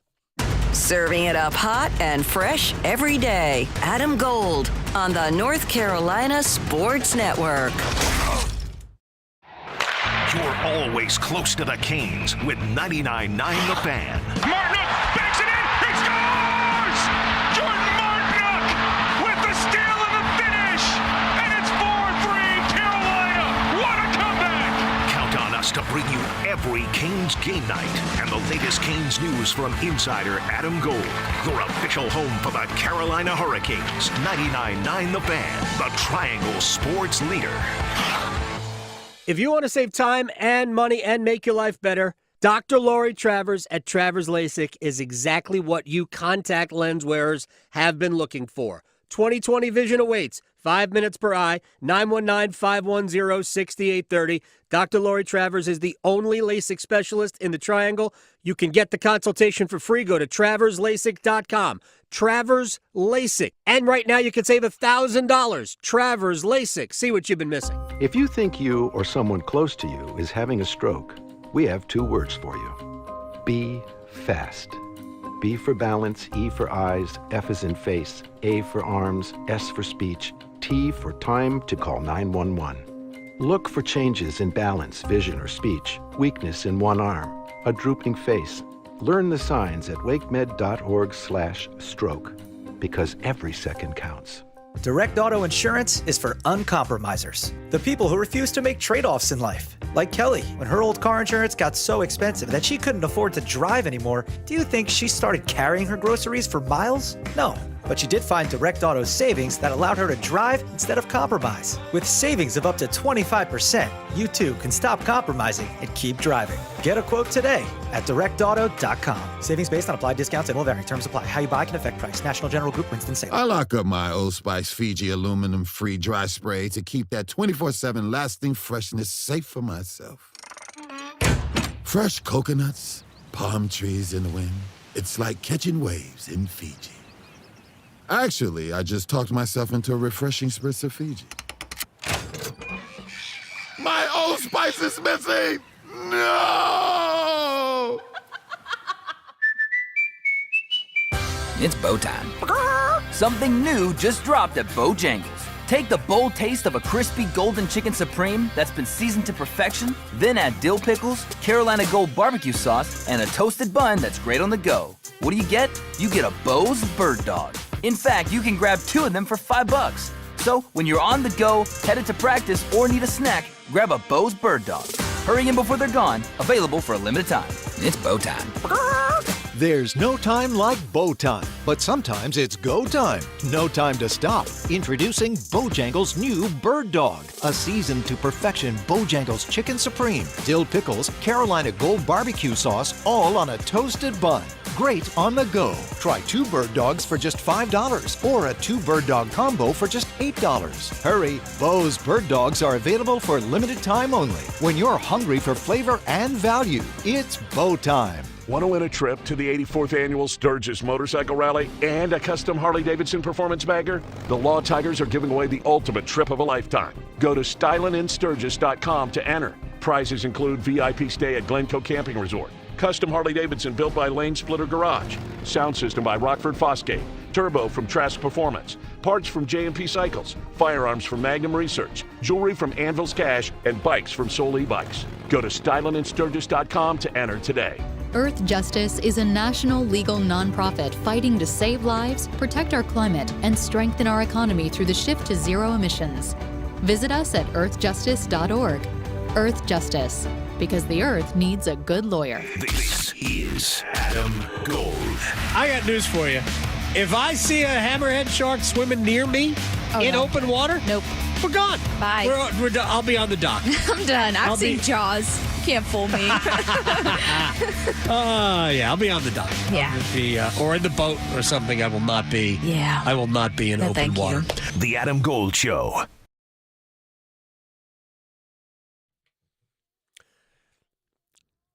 It's the Adam Gold Show. I am Adam Gold, Victoria, producing the program. Both a little weary, sleep deprived. A little bit. Or gonna be here, early. You had a meeting today. Always meetings. I have to get a 15-year-old up for school. So, there's a lot going on. And we were at PNC Arena late last night. Thankfully, it wasn't overtime. We've all been there before. Trip Tracy, analyst, Hurricanes, now radio, TV is done. Shouts to the entire crew at Bally's for kicking tail during the playoffs and all regular season. Trip, before we get into the hockey, escargot, caviar, or calamari? Oh, boy. Yeah. That's a tough one Thank you. to set the tone with, because I would have always said calamari. Yeah. but I remember the first time that I tried escargot and just thinking about what a snail looks like. I'm like, this is going to be junk, and it was great. And then actually, I was on a date in Chicago, and she suggested the caviar and with some Ruffles potato chips, and I never thought I'd like it, and I've been talking to Russians about it ever since. Wait a second. Caviar with Ruffles? Yeah, it was a nice restaurant in Chicago too, and instead of those pancake things, I guess I'm not a caviar aficionado, but nor am I. With a Ruffles potato chip, I have to say they were really good. And when I had escargot, and obviously that's the reference that escargot moving at a snail's pace has never looked so good on Kuznetsov's penalty shot last night. Thinking about. I don't think you look at a snail and say, boy, this is going to be delicious to eat. But I have to say the few times I've tried it, I really liked it. Well, that was a moment last night, and I think one that Hurricanes fans will relish for a long time. And just knowing what we know about Kuznetsov right now, and obviously hasn't been here for a long time, I think he has made not only a performance impression, but I think an emotional impression with fans too. He puts a lot of pressure on himself to succeed. There was a lot of pressure in that moment because that game, 3-1 is a lot different than 2-1. I know it's only one goal, and ultimately the game was tied after 2 periods, but that is a big moment, and it just seemed like it took a long time from the time they ruled penalty shot to the time they spotted the puck and blew the whistle and let him go. Well, I'll tell you what. I'm glad you brought that up, AG, because the referees did a great job there, and I'm going to tell you why. Kendrick Nicholson, who was the in-zone official, he was working the game with Wes McCauley. If he doesn't kill the play, okay, because there was a little bit of a delay, and I don't know if Patrick Waugh was speaking about, did Romanov cover that? He clearly did, but cover his hand on the puck temporarily in the crease, which is the criteria for a penalty shot, or did he just play with his hand, or if he was arguing that there was a slight delay there. The fact that Kendrick Nicholson killed the play, because if it goes on, even if you get together after, you can't revert back and award the penalty shot. That's the first thing. The second thing is, I think it was Brian Gibbons, the linesman, that came right in. And I haven't talked to the referees yet, but I would bet everything that I've got. He came in like he typically would and right at that whistle after Nicholson killed the play. And I firmly believe, with pretty much absolute conviction, that he confirmed from his vantage point the fact that it met the criteria for a penalty shot. So I thought that was great teamwork from both Nicholson and Gibbons, and then obviously Kuznetsov. That's the other part of it. What a benefit. Rod's got to be thinking on the bench, because when you award a penalty shot, you can use any guy that's on the ice. And, he's got the guy that, we've watched him do it in the Washington Capitol uniform forever, and goalies are taught at a young age on breakaways. Never, ever, if you're playing a game of poker, show your hand first. And Varlamov finally got antsy and showed his hand first with that stick. And Evgeny, he'll never divulge his trade secrets, but as well as I already know him, I guarantee he was just waiting for that.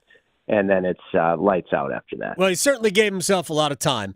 It was about 9 seconds from the time. I think it was like 9 seconds from the time he crossed the blue line to when he released the puck. Probably wasn't that long, but it's probably 6 seconds. It's not 6 seconds to get from the blue line to where he ultimately shot the puck. He was moving very, very slowly. And I think snails are quicker, don't you? Oh, there's no question about it. There's absolutely no question. Tortoise and the hare, and the snail. And the snail was definitely comes in third there. Trip Tracy is joining us here on the Adam Gold Show. So we've been talking about it. Rod said it after the game last night. Andrei Svechnikov was the best skater, best forward, certainly, in the series. Jacob Slavin's probably the best player almost every night because of what he does. And Slavin and Burns, specifically Burns, I thought last night was just absolutely tremendous. But the way Andrei played, It just, to me, it made me think back to last year and how much more of an impact, how better Carolina could have been in the postseason with that guy on the ice, because he looks like he's made for playoff hockey.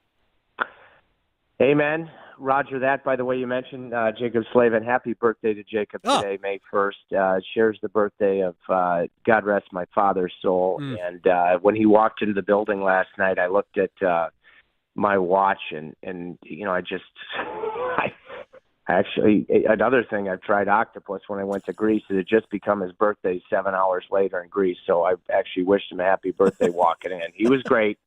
Svechnikov,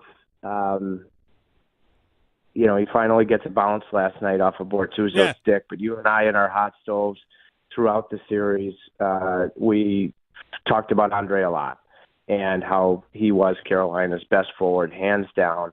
And you know what I think about, AG, is I think about that stretch before his first All-Star game last season where he wasn't scoring, but he was helping the Hurricanes win on a nightly basis.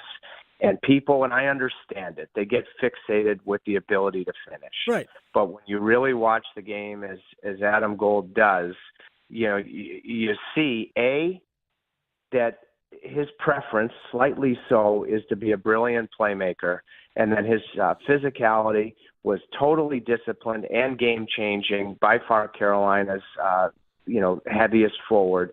And then he finally gets the puck luck last night that you hope will translate to start being able to finish in round 2 against the Rangers. But it reminds me so much of that stretch where the narrative was, why isn't Andre scoring before he, went and won the fastest skater in his first All-Star appearance? But if you're really watching the game in the ways that he's helping his team win or the best chance at coming out with a winning result, he was outstanding in the 5 games. Yeah, he really was. And for me, right behind him, is Seth Jarvis, who plays like he thinks he's 6'5", and he's not. But, he does everything.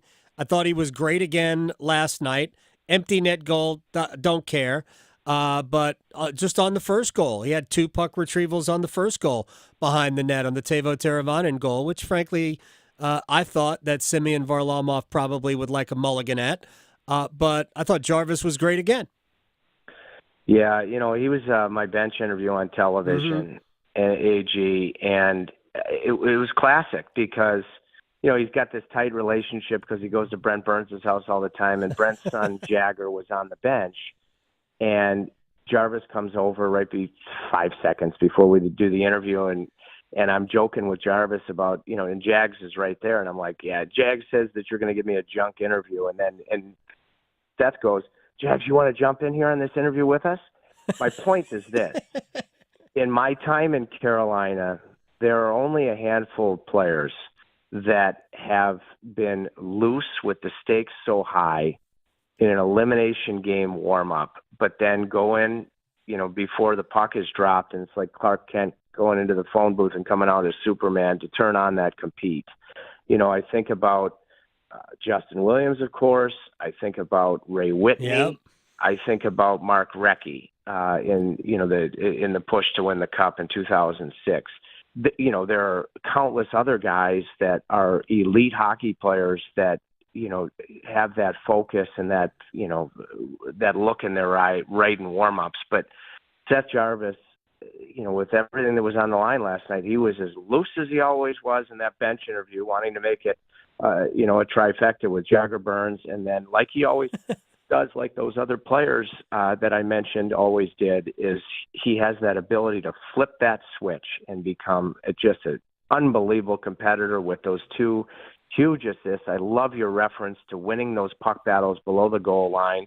Won a big power or penalty killing draw when Carolina came up with that kill when it was 2-1 after the Riley power play goal. He was versatile in the series, playing with different centermen. He was great. Yeah, he was. Canes maybe dodge a couple of bullets. I'm hoping they dodge the second bullet. We don't know for a fact. Jordan Stahl, I guess, okay. I wasn't sure what the injury was. We were kind of blocked out. I think when we talked after the game, you said he might have taken a skate to the stalls or something. But he came back and he played. But it almost looked like they were giving him ice or whatnot for the balance of the game. I don't know where they're putting it.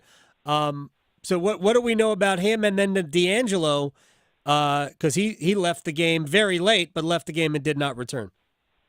My expectation is that Stahl is okay because that was very scary. It looked, I can't remember the Islander player, but it looked like a skate that came up into that a tough area, and he quickly returned. He did. So I just listened to Don Waddell's Zoom a minute ago, and he didn't mention anything about Stahl. So my expectation is Stahl is good to go.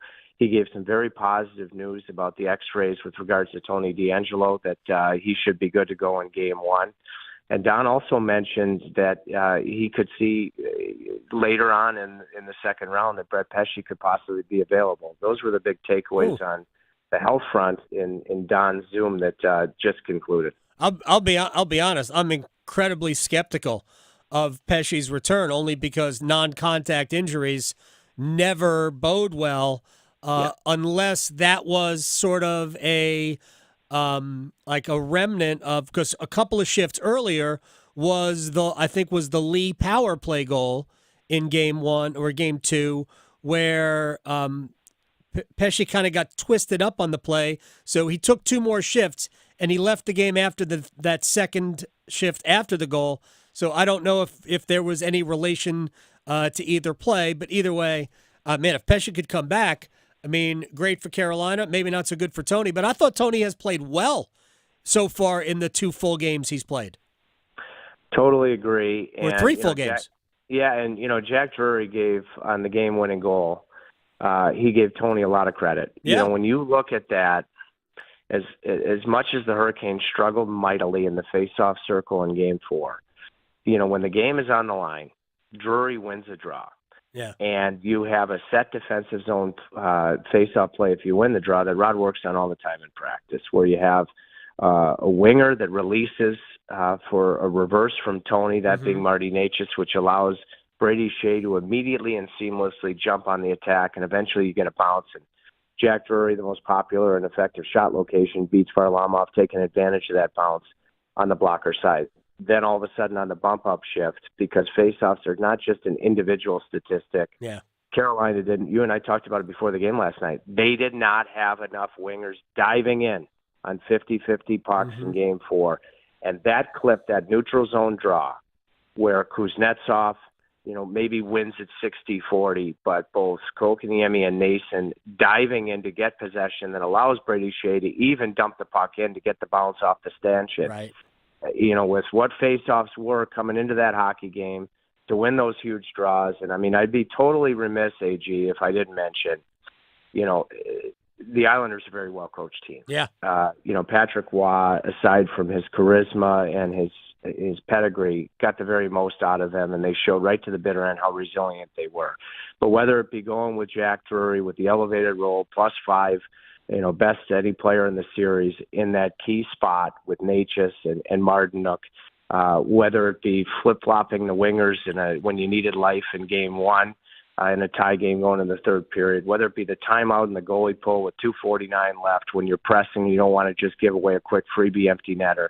Rod Brind'Amour, the adjustments that he made, when to start both power play groups, including coming out with the Aho group second that led to Svechnikov's power play goal. I'll tell you what, Rod Brind'Amour had a heck of a series behind the bench. We can say that a lot. There's a contract. We're not going to get into it, but there's a contract coming, and I hope we don't have to have this conversation anymore. This should almost be a rolling deal. When Rod's done, he'll let everybody know. That's my feeling. Because I've already fielded a bunch of questions about this, and I don't want to field them anymore. So we got to make this thing a done deal for a long time. Trip Tracy, your thoughts real quick going to the Rangers. We all know Carolina can be better offensively. I know they scored 6 goals, but it was a weird game with a lot of crazy bounces and own goals. There were 3 own goals in the game. Where did they have to go to another level to beat the Rangers? Very quickly in one word, amen, to the point that you just made. And then thinking about the New York Rangers, you look at the growth in the power play in particular that extended into the first round. The penalty killing statistically wasn't what it was number one in the NHL in the first round, but I think the Islanders were quite opportunistic. So I just think about in comparison to the second round a few years ago against the Rangers, you felt like you were just trying to be even on special teams. Right. That whole mindset, with total respect to the juggernaut that the Rangers power play is, it shifted. You feel like you can win the special teams battle with the New York Rangers. That just absolutely magnifies and amplifies growth. Even if you're able to do that, which you are capable of doing, and you're capable of Anderson, and who knows if Kochetkov, who played very well against the Rangers in the regular season, you'd like to see Freddie never relinquish the net. He's capable of going toe-to-toe and outplaying Shesterkin. But if Carolina is going to have a big edge in this series, they are better than the Rangers. Rangers are great, but they are better than the Rangers at 5-on-5. Mm-hmm. And in particular, a big advantage for Carolina against the Islanders, the ability of the defenseman to move the puck and make your weaponry up front truly, truly advantageous. So I hope that Carolina can, rise to the challenge. They're capable and win special teams. That's a massive area of growth in even being able to say that for the last few years that the Canes have earned. But AG, they're going to have more of a decided edge in 5-on-5. Yeah. And they're against the New York Hockey Club, which, they're capable of doing. Can they continue this 10-1 edge, goal differential edge in third periods? Boy, was that ever Goliath in the first round. Do you remember the last time the Hurricanes started a playoff series on the road? Not as the road team, because bubble hockey is different. Up in Toronto. Remember the last time the Hurricanes started Boston? a playoff series? That's right, Boston, May of 2019. It is incredible. Of all the things that we talk about and how this franchise turned around, the fact that they have had home ice advantage for every playoff series since then, other than the bubble year, it is just incredible. Sir? It's been fun. We will continue to have fun. I'll see you in the radio booth eventually, but I'll talk to you between now and then. Hey, G, I can't wait, you legend. And a big hello to, she's such a great compadre, your producer, Victoria. I call her Mrs. Rogers. Every day is a beautiful day in her neighborhood. Today I'm flying high, even sleep deprived like you after the big win last night. But if I ever wasn't, and I need to manufacture being a beautiful day in the neighborhood. Nobody does it better than your producer, affectionately known as V, a.k.a. Mrs. Rogers. Absolutely. It's a smile all the time. Aw, Trip's the best. He is the best. All right, man. I'll talk to you later. Love you guys. Love you Have too, a good man. afternoon. Trip Tracy here on the Adam Gold Show. First of all, no offense to escargot. Oh, okay. Caviar I've not had. Yes. Caviar I've not had. But caviar on Ruffles, that's an interesting combo. You know what? It sounds bizarre, but the saltiness, I Yeah. guess. I don't know. I haven't had it. It's quite possible you could put fish food on Ruffles and it might be good. I mean, yeah. Calamaris, that's next level. Yeah, I don't think I've had good calamari. That's the problem. When you've had bad. Can I give a plug? You should. All right. This is a chain restaurant. Okay. Seriously, Carrabba's has amazing calamari. Okay. Not even gonna lie. It's, I think, the best calamari I have had in the area. Carrabba's. I think I've only ever had like chicken Alfredo, something safe. It's actually pretty good. The best calamari I have ever had is in a hole-in-the-wall restaurant in San Francisco. Oh. Yeah, we were out there for the Super Bowl a long time ago. Remember when the Panthers used to play in the Super Bowl? Oh, that's a long time ago. It was just one that year, one's of done. course. Actually, it's twice, but in this case, it was one. Mhm. Yeah, there's like literally a little hole-in-the-wall restaurant in San Francisco. The pan-fried, I'm trying to remember the name of it. Yeah. It's right on one of the piers. Yeah. Oh, my gosh. I love little hole-in-the-wall places. Yeah. Like mom and pops. Oh, those Yeah. are the best. And then after that, we went to Ghirardelli's and had drinking chocolate, not hot chocolate, drinking chocolate. Wow. And I went into a chocolate coma. I was going to say, I did you was pass out immediately? Inebriated. You were chocolate drunk. From the cacao. Yeah. Not kidding. It'll do it to you. Inebriated from the cacao. All right, when we come back, we are going to stretch. We're going to place bets, and I will explain just how close we were to nailing 3 incredible parlays. So we're this close to being perfect. Stay with me, people. Next. Raleigh to Boone, Charlotte to Chapel Hill. Your Carolina is covered. Adam Gold on the North Carolina Sports Network.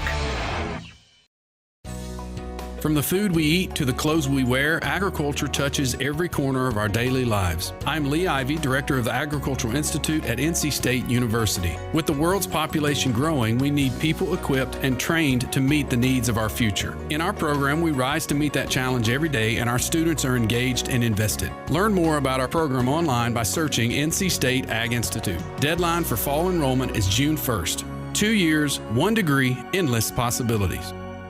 It is playoff time in the NBA and the NHL. Baseball's in full swing, and FanDuel is your home to wager on any game you want. FanDuel is America's #1 sportsbook, and right now new customers can get $200 in bonus bets guaranteed when you make your first $5 wager. FanDuel.com, promo code AGS. FanDuel.com, promo code AGS. Anything you want to wager on, slap shots, home runs, slam dunks, all there. $200 in bonus bets, win or lose, when you make your first $5 wager. Visit FanDuel.com, promo code AGS to get started. I can't make it any easier. FanDuel.com, promo code AGS. FanDuel's America's #1 sportsbook. Must be 21 and older and present in North Carolina. First online real money wager only. $10 deposit required. Bonuses issued as non-withdrawable bonus bets that expire 7 days after receipt. Restrictions apply. See full terms at FanDuel.com/sportsbook. Gambling problem? Call 877-718-5543 or visit morethanagame.nc.gov. The Body Armor State Games are coming to Charlotte this June. Registration is open to athletes of all ages and skill levels in 25 different sports.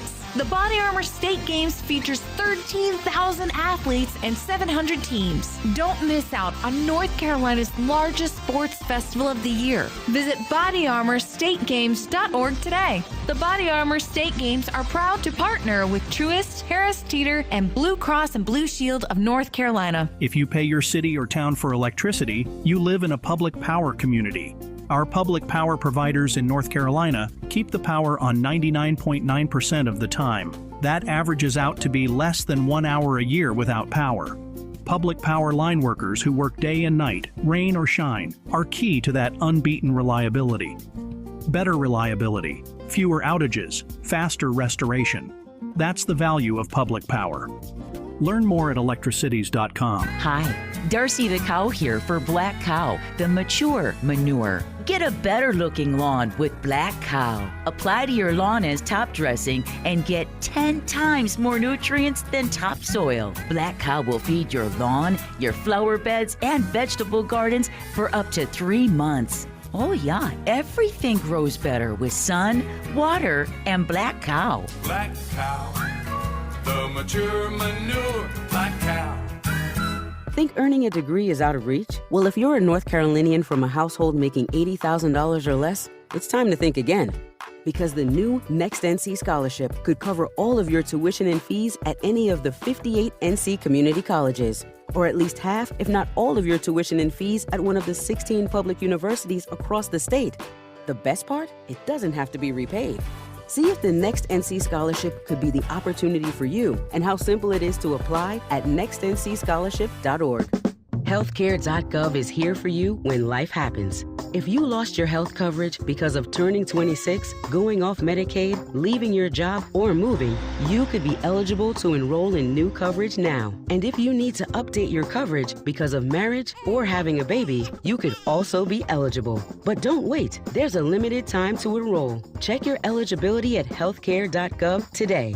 Life happens. Get covered. Paid for by the U.S. Department of Health and Human Services. This is Adam Gold.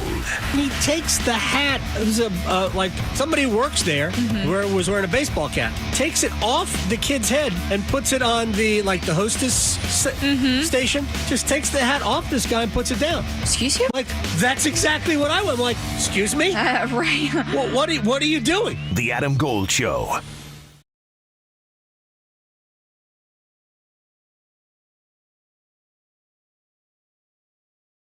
It's the Adam Gold Show. I'm Adam Gold. Victoria's here.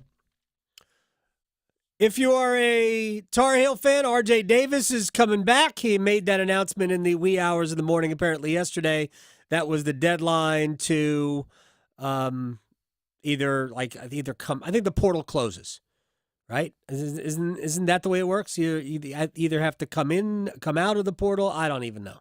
But he announced that he was coming back to Carolina for a 5th year. And we talked to Brendan Marks earlier.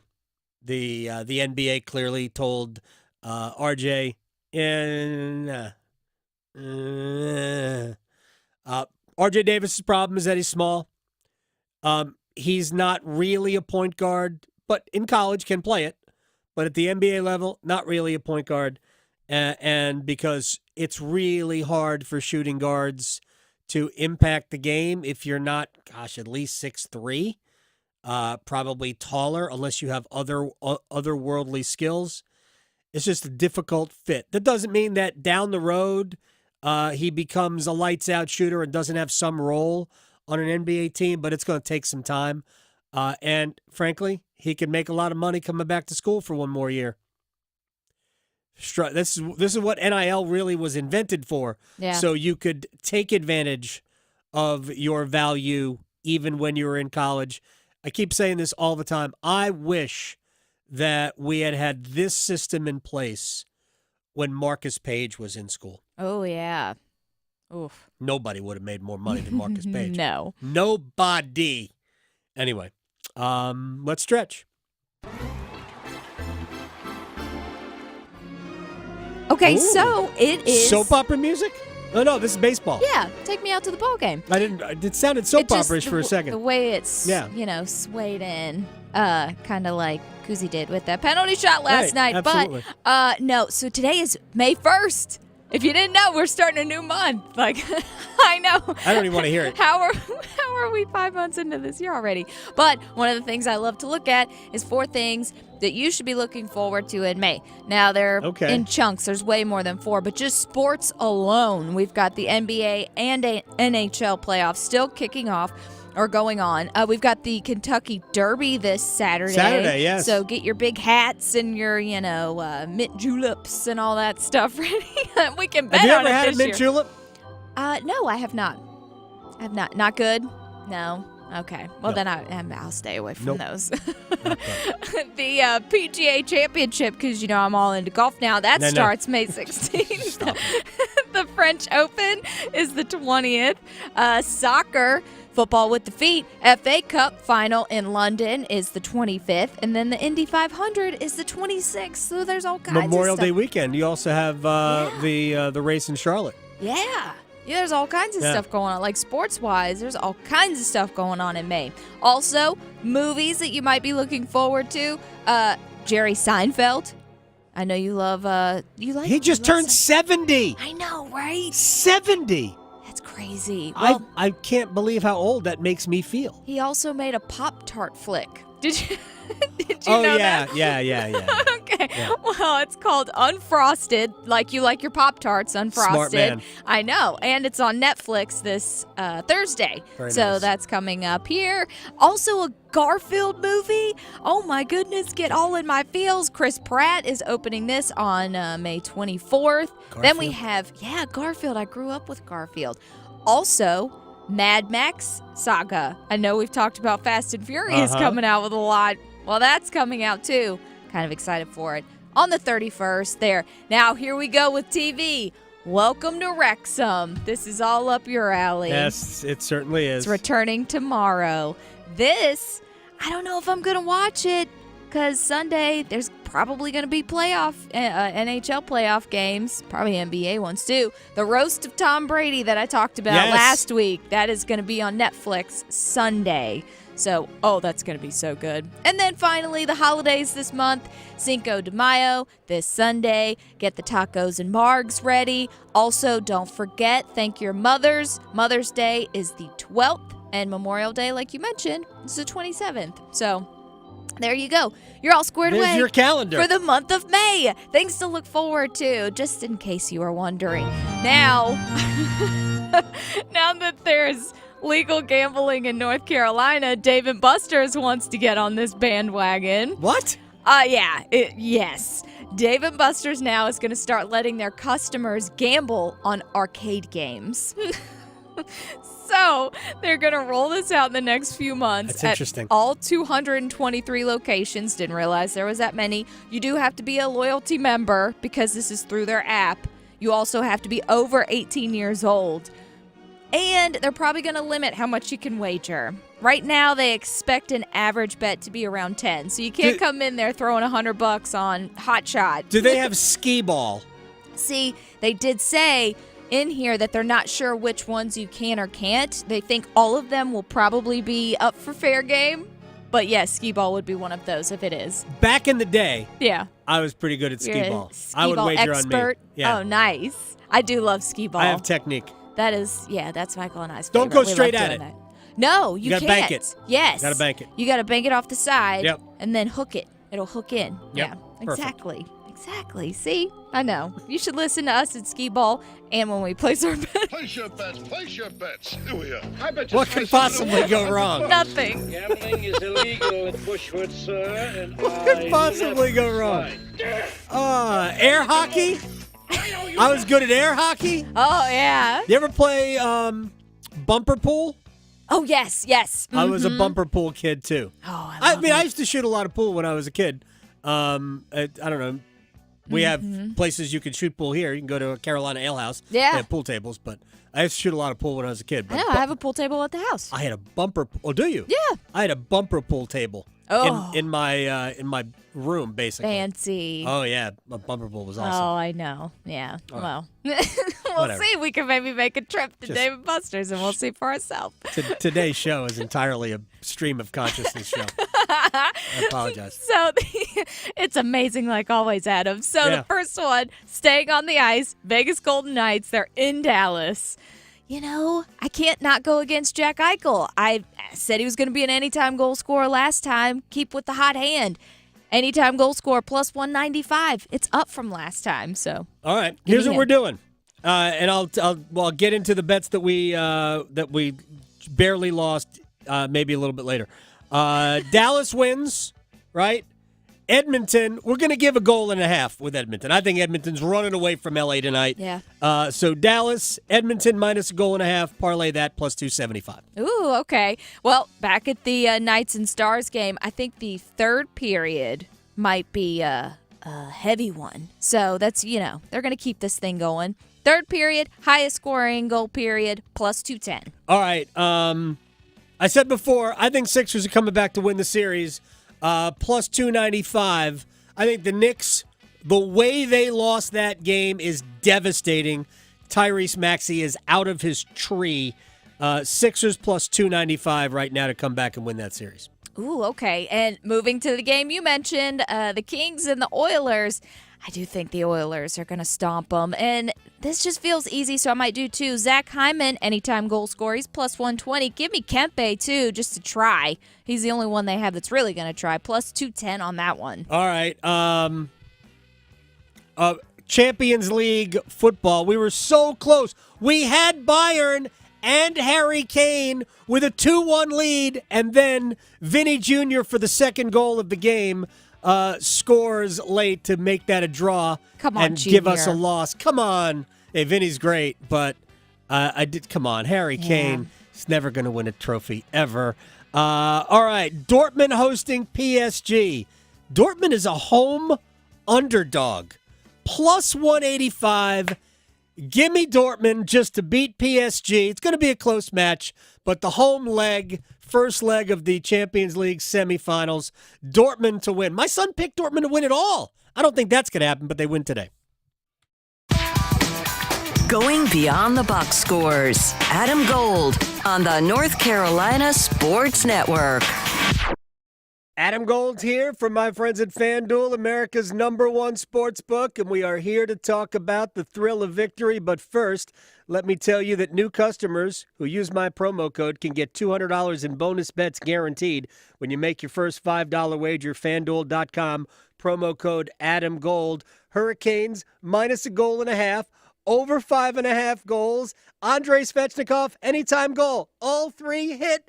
It was epic. You can have that much fun, too. $200 in bonus bets, guaranteed when you make your first $5 wager. FanDuel.com, promo code AdamGold to get started.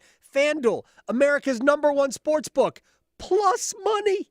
Must be 21 and older and present in North Carolina. First online real money wager only, $10 deposit required. Bonuses issued as non-withdrawable bonus bets that expire 7 days after receipt. Restrictions apply. See full terms at FanDuel.com/sportsbook. Gambling problem? Call 877-718-5543 or visit morethanagame.nc.gov. Autobell Car Wash has been trusted for 55 years for high-quality service. We'll clean your car from the inside out. Now through June 2nd, buy 2 Super Poly Process Wash tickets at any Autobell for just $55. People can tell when you Auto Bell. If Heineken Silver was a 60-second radio ad, it'd tell you all the stuff you need to know in only 30 seconds to keep things light and refreshing. Seriously, time me. Heineken Silver, a world-class light beer that's surprisingly crisp and refreshing, made with only premium quality ingredients and just 2.9 grams of carbs and 95 calories, all without compromising on taste. Heineken Silver, all the taste, no bitter endings. Order now at Heineken.com/silver. Must be 21 and older to purchase. Enjoy Heineken responsibly. Whew. 30 seconds. That's it. Done. Peace. Sick of being upsold at gyms? My guy, you're currently a base member? For $90 more, I can upgrade you to our Shred membership. For $130 more, you'll be a Swole member. And for just $300 more, you'll reach Sweat Platinum. At Planet Fitness, you'll get energy without the upsell. Never pushy, always free fitness training and equipment for every workout. It's fitness that fits your budget. Join Planet Fitness for just $1 down and $10 a month. Cancel anytime. Deal ends Friday, May 10th. See Home Club for details. It's time to shop sparkling deals. It's Bailey's Fine Jewelry's multi-million-dollar inventory reduction sale. Going on now. Shop jewelry up to 60% off. Diamonds, watches, earrings, bracelets, necklaces, and rings are all on sale. The perfect time to shop for Mother's Day, anniversary, or engagement rings without breaking the bank. Shop the largest selection of luxury jewelry for less at Bailey's Big Sale. Learn more at BaileyBox.com. Not to brag, but Progressive's Name Your Price tool is mankind's greatest tool ever. Even better than the wheel. Sure, without the wheel, we wouldn't have modern transportation or funny videos of dogs riding skateboards. But without the Name Your Price tool, we wouldn't have easy access to auto insurance options based on our budget. And, well, cars do need wheels. They also need insurance, and insurance never goes flat. Learn more about the greatest tool ever, the Name Your Price tool at Progressive.com. Progressive Casualty Insurance Company and Affiliates. Price and coverage match limited by state law. Not available in all states. It's Window Nation's semi-annual sale, and it's a big deal. Right now, get 50% off all windows, along with no interest for 5 years. Plus, bonus savings when you schedule a consult today. If your windows leak, get foggy or hot, or you're paying high utility bills, that's a big deal. With Window Nation's semi-annual sale, you can replace your windows and save a big deal, too. Schedule a no-obligation in-home estimate. Call 866-90-NATION or visit windownation.com. This hour of the Triangle Sports Leader is powered by Ritchie Law Firm Injury Lawyers. He scores! What a comeback! Visit GotBryan.com. That's GotBryan.com. WCMC HD1 Holly Springs. Take us with you on radio, web, app, Alexa, and YouTube. 99.9 The Fan, the Triangle Sports Leader. Leads for a diving Hart. Crashes at the rim. Missed delay and no foul on Embiid. Run out on a loose ball for Oubre, who dunks to the other end. And Philadelphia has taken the lead 103-102. Let the city of brotherly love know there will be NBA basketball in Philadelphia on Thursday night. Game 6, round 1 between the Sixers and the Knicks. In overtime, Philadelphia defeats New York 112-106. We are going to talk with Chip Patterson coming up in about 15 minutes. A little bit later, Wednesday appearance for Mr. Patterson. For the Chipolytics. Absolutely. We will get Chipolytics. We'll talk about the NCAA's screwy plan to circumvent the law again. Whatever. We'll get to that. But that play-by-play call came from the end of the Sixers-Knicks Game 5 in New York, with New York seconds away from advancing to the second round of the playoffs. So rough. Yeah, exactly. By the way, the last time the Knicks and the Rangers have both reached the second round of the playoffs was 2013, which actually is not as far back as I thought it was. I actually hadn't thought the Knicks reached the second round of the playoffs in a long time, but they did. 2013, the Rangers did as well. By the way, Carolina and the Rangers should be an absolutely great series. Yes. I think there's a lot more similarities between these two teams than people want to give credit. We're going to get to a bunch of things before we get to the Wall of Sound, because I've only teased this twice. I want to just bring it to you. So here, we played 4 big parlays last night, right, in our Place Your Bets. The one that came the least close to winning was the 3 hockey games. We had Boston to win, lost in overtime. Winnipeg to win, they got crushed. Nashville to win, they won. Yes. Anyway, that's a loss. Hang that one on me. Canes minus a goal and a half, yes. Over 5.5, yes. Andrei Svechnikov, anytime goal scorer. Now, what I said was Andrei would score the empty net goal to make it 4-2. Right. Andrei scored in the first period, 3:13 in. So we already had that one. Taken care of. Right. Out of the way. And then when it was 5-3, I was just hoping that the Islanders didn't score an extra attacker goal to screw that up. Right. So Andre had scored over 5.5. We had that taken care of before the end of the second. Plus 785. Cha-ching. But here's how close we were to winning the other 2. We had a 3-way NBA parlay. Milwaukee, which was plus money at home to win, won. Orlando plus 5. They lost at Cleveland by, I think, 1 point. Oof. Right? And the Knicks just to win. Seconds away from winning. Plus 680. I'm not a guy who subscribes to this theory, but if you are, you're screaming, "Hey, foul Tyrese Maxey before he even attempts a shot." You'd think. You led by 6 with like 30 some odd seconds left. It's crazy. And then we had Bayern just to win. Harry Kane, anytime goal scorer, plus 225. They're in like the 87th minute. 2-1 Bayern. Mm-hmm. Vinicius Jr. makes it 2-2. Junior. Come on! Junior You're it up. killing me. You're killing me. I know. That's how close we were. That's just fake units. And that exactly. And that, kids, is why they call it gambling. Exactly. Wall of Sound. The Wall of Sound is a function of this studio. There's no doubt about it. All right, since we talked about it, Knicks coach Tom Thibodeau. Whoa. What happened? Tough way to lose a ball game. Huh. So we had a lead, and we got to play tougher with the lead. We fouled in a situation that we didn't want to foul in, and then, the end, Maxie makes a big shot. So, we got to do better. Thanks. Man of many words. Thanks, Tom. We lost. Like it stunk. I feel. All right, I'm not going to pretend that I'm not a Knicks fan, but I'm not one of those Knicks fans. It doesn't bother me when the Knicks lose, but I know Knicks fans. In fact, we have somebody that works here, Alex. Yes, that's right. Oh, man. Big Knicks fan. Oh, man. This morning could not have been good for him. No.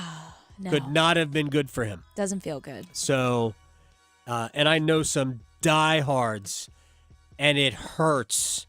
They have been so mediocre to bad for so long that, you could smell the second round and home court advantage over either a compromised Milwaukee or Indiana, who, frankly, could end up in the conference finals against Boston. Boston's going to end up in the conference finals, I'm pretty sure. Anyway, here is Boston head coach Doc Rivers. His team without Damian Lillard, without Giannis Antetokounmpo, still managed to win. I don't know. It's a good question. I I believed in them anyway. I said that after the game, last game, like this team, they're giving it to me. I mean, they're doing everything. They really are. They're playing together. They know we're down men. They know they have to do it together. No one's trying to be the hero. Yeah. It's a good question. All right, Doc. Thank you. All right.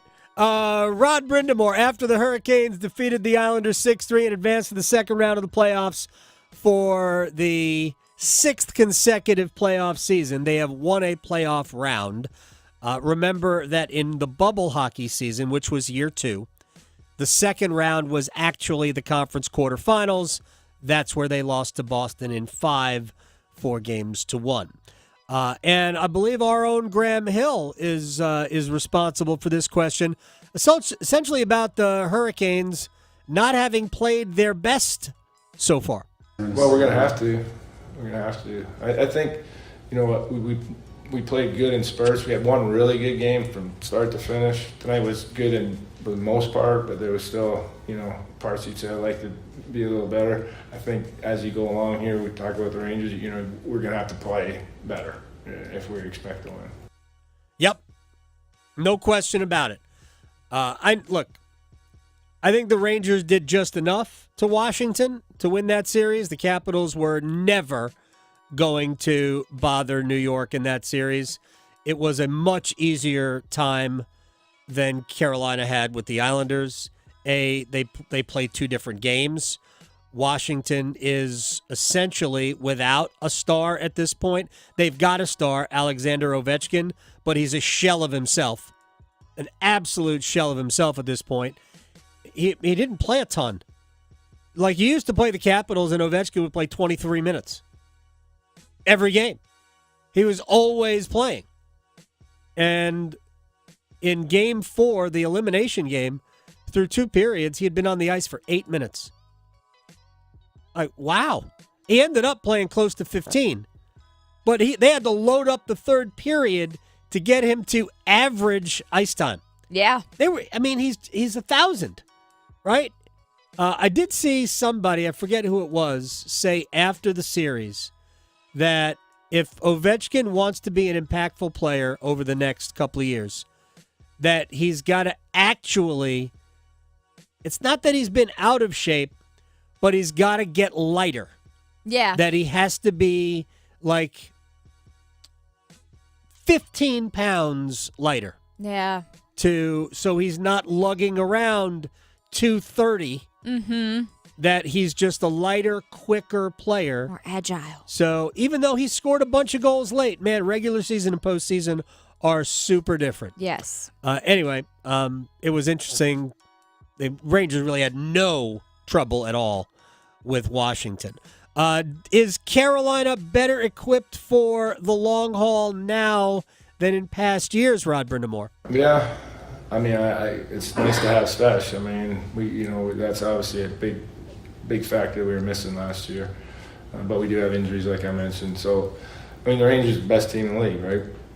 So, it's, we know what they are about. And we get just immense talent and coach really well and, good goaltending. What don't they have? So, we know it's going to be a tough matchup, but it would be anywhere. You're in the down to getting into the final 8 or whatever. They're all going to be tough. Yep, there are no easy marks when you get to the second round. Everybody's hard. The Rangers do have the best record in the league. It's going to be a blast. What we don't know at this point is when will the series start. I can tell you this right now. The Rangers are plus money. The Hurricanes, yes, the Hurricanes are favored in the series. Interesting. Not having the home ice advantage, the Hurricanes are minus 152. Wow. The Rangers are plus 126.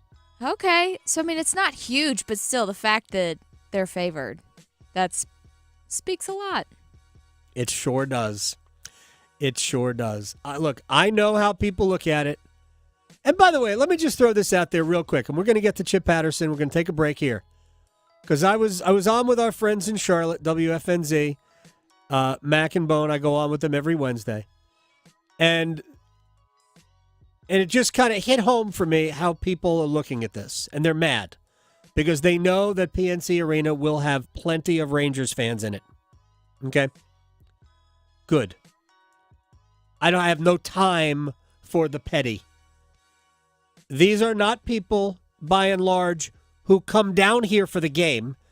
These are people, by and large, who live in Cary. Who live here, yes, in Cary. Yeah. There is a reason why Cary Parkway and Maynard will be slammed for every game. No one's going to be in the neighborhood. They're all going to be at PNC. Right. They're here. And what we want is for them to have a good time and lose. Yes. And then they'll come back for the conference finals wearing their Hurricanes gear. Mm-hmm. Please, please.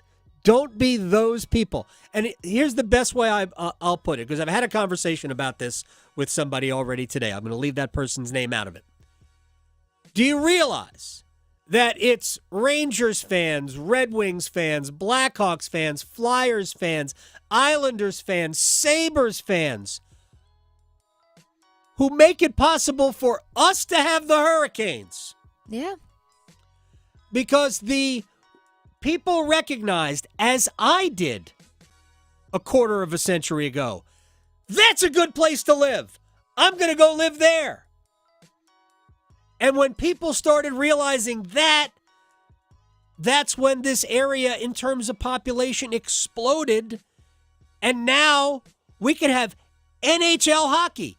And some of you think we can have Major League Baseball. I don't, but it doesn't matter.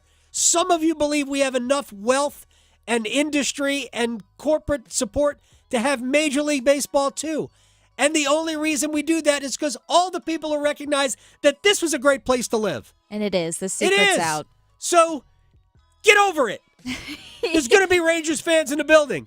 Yeah. Beat them, send them home, and then welcome them back as friends. And maybe the Rangers fans, who knows? Maybe they'll cheer for both. No, they won't. And that's fine. I'm not asking that. Team Plus, scores.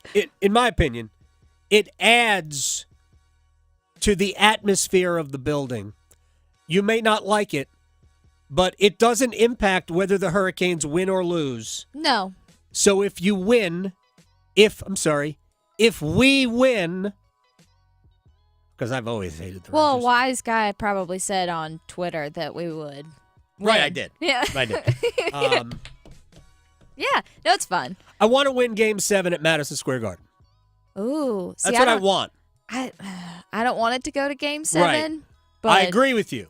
Yeah. But maybe it works out exactly as it did 2 years ago, where the Rangers won Game 6 at home and then came down here and won Game 7. Yeah. Maybe Carolina wins Game 6 at home and goes up there and wins Game 7. Take that, Rangers. Exactly. And your bagels and your pizza. Go give us the bagels and the pizza. All right, Chip Patterson's going to join us next. Raleigh to Boone, Charlotte to Chapel Hill. Your Carolina is covered. Adam Gold on the North Carolina Sports Network. Hey, I'm Tim Donnelly from 99.9 The Fan. And I'm Brian Murphy from WRAL News. Sports betting is finally legal in North Carolina. Getting to this point, in this state, wasn't easy. How it happened is a backstory worth telling, and that's what we're going to do in a new season of our podcast, A Brief History of Triangle Sports. The podcast is out now. Follow A Brief History of Triangle Sports on Apple Podcasts, Spotify, or wherever you get your podcasts, or on YouTube.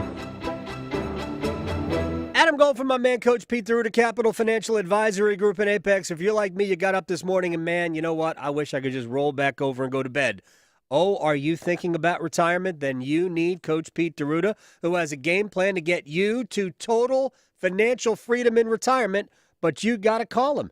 888-843-0013, or you could text Adam, that's my name, to 600-700. Same difference. You'll get a total customized retirement plan crafted by Coach Pete Deruta and his staff at Capital Financial Advisory Group in Apex that will get you to retirement with everything you need to live the life you want. Capital Financial Advisory Group, Coach Pete Deruta. He's the expert. We'll also throw in one of his best-selling books on retirement planning. He's got a bunch of those. But you got to call. By the way, the total customized retirement plan, $1,000 value. You get it for free.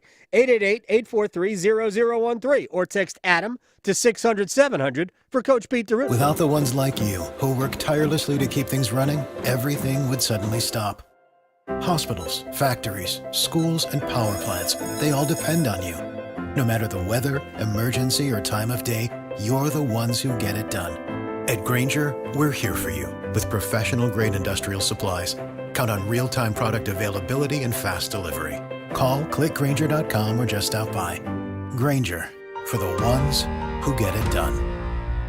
Attention soccer fans, North Carolina FC invites you to be part of the excitement. Join us in our electrifying games with top-tier players, thrilling goals, and unforgettable moments. Experience the thrill of this beautiful game with North Carolina FC. Get your tickets now, northcarolinafc.com. It's not too late for a deep spring cleaning on your home. Give my friends at Zero Res a call, 919-995-0000. Schedule today and get 3 rooms of carpet cleaned for only $105 and take $100 off your air duct cleaning. Make sure to mention me, Tim from 99.9 The Fan. It's bow time. Something new just dropped at Bojangles. Take the bold taste of a crispy golden chicken supreme that's been seasoned to perfection, then add dill pickles, Carolina Gold barbecue sauce, and a toasted bun that's great on the go. What do you get? You get a Bo's Bird Dog. In fact, you can grab 2 of them for $5. So when you're on the go, headed to practice, or need a snack, grab a Bo's Bird Dog. Hurry in before they're gone. Available for a limited time. It's bow time. There's no time like bow time, but sometimes it's go time. No time to stop. Introducing Bojangles' new Bird Dog, a seasoned to perfection Bojangles Chicken Supreme, dill pickles, Carolina Gold barbecue sauce, all on a toasted bun. Great on the go. Try 2 bird dogs for just $5 or a 2 bird dog combo for just $8. Hurry, Bo's Bird Dogs are available for limited time only. When you're hungry for flavor and value, it's bow time. CertaPro Painters knows how important your home is to you. That's why they're focused on helping you bring a fresh color to your home. And you know you can trust CertaPro Painters to get the job done right, even in those hard-to-reach places. I'm Adam Gold. I had them do my house one time, and we have vaulted ceilings. They did it all. And each CertaPro Painters business is independently owned and operated. In other words, they live right here in our community. You can schedule your free estimate online at CertaPro.com. That's Certa with a C. Choose happy. Choose CertaPro Painters. This is Adam Gold. I got news for you. If I see a hammerhead shark swimming near me in open water, nope, we're gone. Bye. We're done. I'll be on the dock. I'm done. I've seen Jaws. You can't fool me. Yeah, I'll be on the dock. Yeah. I'll be, or in the boat or something. I will not be. Yeah. I will not be in open water. The Adam Gold Show.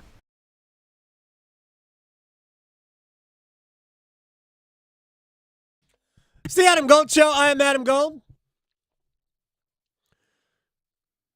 Victoria producing the program. Normally, this happens an hour prior every Wednesday, but we, on this particular day, or maybe it's because the Hurricanes kept me up late last night, I don't know. We are treated to a Chip Patterson 2 o'clock hour extravaganza. My man, Cover 3 Podcast, CBSSports.com.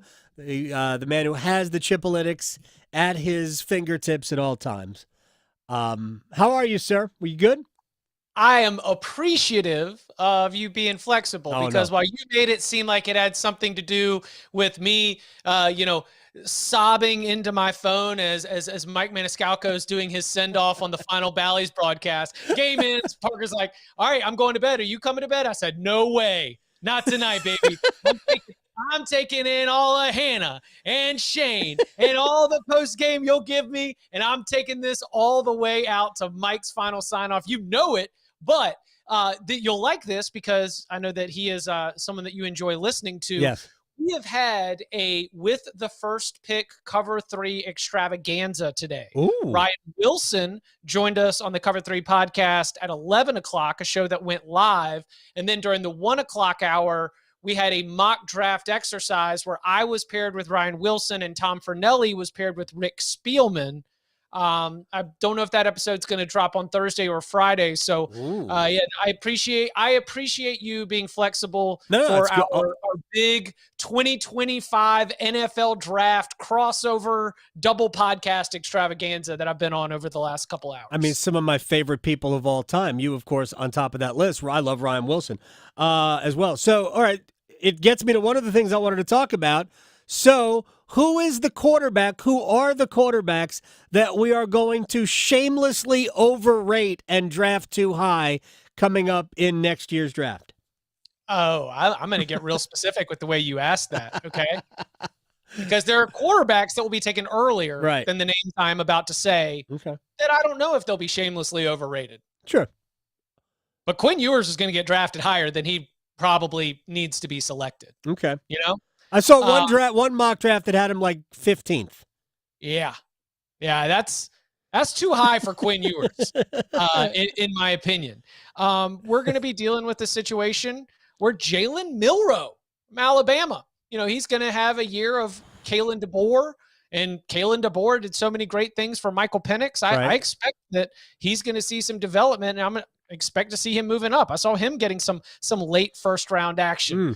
It could stretch all the way down to a Jackson Dart. It could stretch all the way to a Dylan Gabriel. But the two quarterbacks at the top of the list, the ones who I think are fair to be both considered top 10 picks, are going to be Carson Beck at Georgia and Shedeur Sanders at Colorado. Those two, to me, are the ones worth the noise. And then when we get to QB3, QB4, QB5, you've just got a bunch of Bo Nixes. Like, the reason why you reached for Bo Nix at 12 is because the 2025 quarterbacks are a lot of Bo Nixes. Yeah, I get Denver, but man, did Sean Payton outthink himself right there? Like, Bo Nix is what he is. It took him how long to figure out college football? I mean, I don't know. Just, he checked so many boxes that NFL people like. Yeah. His name is Bo. Did you see what was in his book bag? Everything had to do with football. He's married. He's got no distractions. Like, and of course, his father, Patrick Nix, played at Auburn. So, you get like the bloodline, pedigree out of the way. Yeah. How about this one? Let me drop one more on you. Okay. Because we predicted this. So this morning at 11 a.m. in the live show, we were talking about Garrett Nussmeier. And for those of you who are not familiar, he is the quarterback at LSU who has been playing behind Jaden Daniels. Right. And every fall camp, we had gotten these little murmurs from Baton Rouge that is like, hey, like Nuss is really pushing him. Nuss is pushing for this job. And I think that the combination of him being really good, great arm strength. Right. LSU still having an offense that while they don't have Malik Neighbors and Brian Thomas, they still have really, really good wide receivers. They always do. Yes, they do always have it. Always. And then number 3, this is what the NFL people are going to love. They're like, oh, is that Nuss's boy? Because his father was a former NFL offensive coordinator. Of course.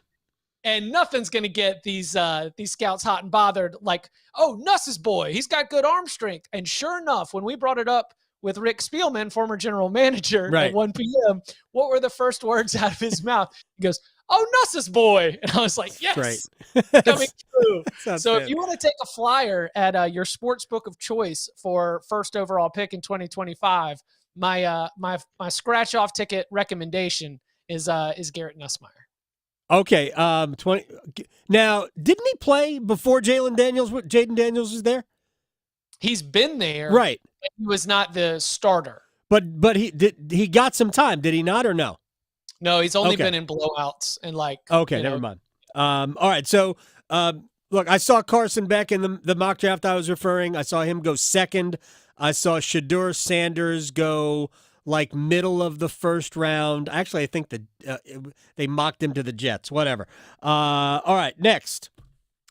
I talked about this earlier. I talked about it a little bit yesterday, and I prefaced it by saying, even though it seems like this is bigger news, I'm only going to give it this time because to me it's a whole the whole thing is a joke. The NCAA's plan with the Power Four for revenue sharing and caps, and I was talking to an attorney today, and I said, correct me if I'm wrong, but if they try to cap this and it's not collectively bargained, aren't they open to antitrust lawsuits already? And they went, yep. So I like, does the NCAA employ attorneys, or do they just go to like campus legal aid? What do they do? They leak enough details to get us talking about it, and then they say early in the process details are murky. Okay. You know? That makes sense. Yeah, you know, you leak enough details to get us going. You float the trial balloon. You don't actually reveal the entire legal strategy. Yeah, I'm very much in a right? You know, it's like, how do we get out of this legal mess? You pay them, you share some revenue, and you get yourself figured out on all the details, and then we can come talk. So that's kind of where I am there, is it very much like the state of college sports. We've got these big ideas, and no one is at least revealed to us the fine details of how it's going to get done. Because you're right, there's a lot of holes that you could poke in the plan as it's been slowly revealed to college sports insiders. So before I've got a real strong opinion on that, I'm going to need to see what the details were. It's like when you and I talked about college sports tomorrow, I told you they were yada-yadaing a lot of important details. So yeah, let's hear some important details, and we'll see if they'll be able to, the feasibility of it. Well, to me, here's the most important detail: that you can't come up with a revenue sharing plan unless you are willing to collectively bargain with the athletes. And I'm sure the NCAA, because they'll never do something like by seeing the future, they'll only do something when the courts force them to do it. But as soon as the athletes are deemed employees, which it's inevitable it's going to happen, that's when they'll have to collectively bargain. So we're getting there. I don't know how long it's going to take. We're getting there. But that's some of these aren't really problems unless the universities decide they are. But if we're calling them problems, then the only solution, which I had this argument with Doug Gottlieb as well, is that the universities need collective bargaining. Forget about the players, right? His argument to me was, well, what are the players going to get out of collective bargaining that they're not already getting? They're going to get this. They're going to get this. They're going to like Doug. The schools need some certainty too. That's who the collective bargaining may help. Because right now, the biggest complaints is that we don't know how to build a roster. We don't know what the whole thing's going to cost, how much. Well, these are all things that you can get certainty with through collective bargaining if we just stop trying to fight what's ultimately going to happen. I don't think I'm crazy here. What about your bargaining with the conference? Meaning the athletes bargain with the conference as opposed to... The athletes are employees of a conference instead of being employees of the school. I mean, I guess that's possible too. There has to be some level. I don't know who you collectively bargain with, but there has to be some level of that in order for both sides to reach an agreement. So whether it's with school, it couldn't be with schools. I can't imagine it would be with schools. Talk about the complications. Right? It would have to be with conferences, or maybe a conglomeration of conferences. Right. Like the Big Ten and the SEC. Yeah, exactly. Because there's going to be 60 teams in those two leagues eventually. Yeah. So I am right now, there's two sort of thoughts that are going on. Did you see the layoffs at Texas A&M? No, I did not. Okay. So new Texas A&M athletic director Trev Alberts, yes, who left Nebraska to go to Texas A&M after Ross Bjork left Texas A&M to go to Ohio State. They laid off, I think, 17 or 18 full-time employees, and he laid out this we are really sorry that this is happening, but we are preparing for $15 to $25 million that we need to set aside that are going to be going to athletes. And we just have to go ahead and change our financial realities of the way we run this athletic department. So when that happened, I was like, oh, so they're going to be employees of the athletic department or the schools or Right. something like that. Months ago, someone had floated to me the conference idea that the conference would enter into the revenue sharing business, Sure. that you would have your deal with the conference, and that would be the compensation, and that was one way that you get to employment without having to deal with the schools, therefore avoiding some of the state-by-state complications that you would have and the public-private complications that you might have of making all these players employees of the school. But when I see those kind of moves at Texas A&M, and I hear the athletic director of a extremely, big time athletic department like Texas A&M say like, hey, we are preparing our spreadsheets like we're going to be paying out $15 to $25 million a year to athletes, that suggests another reality that some of the power brokers are preparing for. I mean, it's fascinating. All of it's fascinating. But I'm glad you pointed out at the very beginning of the NCAA thing that they're just leaking it, so we talk about it. Yeah. Right. Details are murky. This is still it's details murky and early stages are the two words that my eyes always look for with any of these reports, especially in May and June. Right. I get it. Yeah.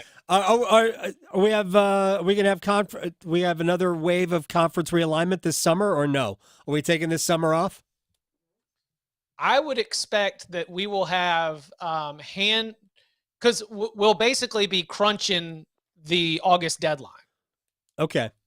Yeah, we'll be looking at that like August 15th deadline where they will be trying to push everything forward, create a bunch of urgency, make a bunch of noise, see if they can force some action or speak it into existence. I'm not sure. I don't trust anyone.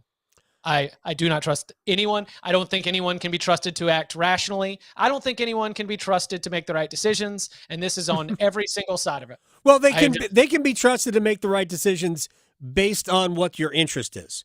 If it's about how much money we can make, they'll make the right decision. If it's about, like, the NFL is ultimately going to go to 18 games in a regular season because it's only about making money. It has nothing to do with the health and well-being of the product.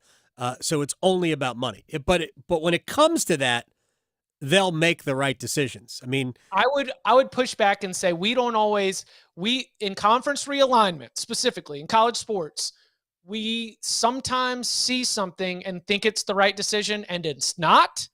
And there's sometimes when we think that might not work out for you and it does.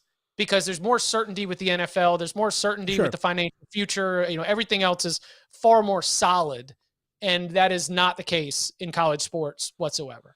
Chip Patterson, next week. I know I've done this before, and I've totally forgotten what we're teasing. Next week, you and I are talking about golf. Yeah, I told you, I got to unplug for the Zerk. I can't. It was fun. Could you belt out "Don't Stop Believing" like Rory McIlroy did? In the post-tournament party? I can, just with less major championships. Well, so you saw the video, right? They were crediting Rory with, "Oh my God, he can sing." I'm like, I mean, physically, yes, but it wasn't good. The key when you are asked to sing is to go for it. Yeah, that's karaoke right there. Because if you go halfway, it will sound bad. And it does not matter if you're hitting notes. If you go for it and really go for it, you'll at least get the respect of the audience. That is the key to karaoke. I'll leave you with this. What is your karaoke go-to? You have one song you can do. What is it? I changed this when I saw our friend Matt Porter get up at Jeff's Bucket Shop in Charlotte, and he did the Spin Doctors' Two Princes, and it brought the house down. Very and nice. Outside of the you don't really like it. 1, 2, Princess kneel before you. That's what I say. And like good energy to the song. Like the place was going nuts. They were singing along. I'm on the princess level ought to be. Like you can. When I saw that, I was like, that's the song. Chip just karaoke'd for us. Superstition, Stevie Wonder is mine. If I only have one, it's that. Again, it will bring good energy to everyone around and improve your performance. No question. You're the best. I'll talk to you later. Sounds good. Y'all be well. Chip Patterson. I'm sorry. If you are willing to do karaoke, Yeah. right, willing to do it, you are willing Mhm. to stand up in front of people that you don't know Yes. and make a complete ass out of yourself, Mhm. it says something. Because it's all fun, right? Yeah. Have you done it? Yeah. What's your song? Oh, I don't know if I have a song. What was it? Oh gosh, why am I? It's a Lauryn Hill song. Oh, it'll come to me. Like Lauryn Hill or Fugees? It's a Fugees. Yeah, it's old school. Right. So, oh gosh. I'm Strumming my pain yeah, with his exactly. fingers, that song. Oh my gosh. That's yeah. a good one. I do the Wyclef part. In that. nice. One time. Yeah, I Nice. do that all the time. Oh, it's a good one. Yeah, it's a great track, and I'm also drawing a blank on the name of the song. All right, we're gonna rewind. I apologize for all this. I'm gonna rewind next. Going beyond the box scores. Adam Gold on the North Carolina Sports Network.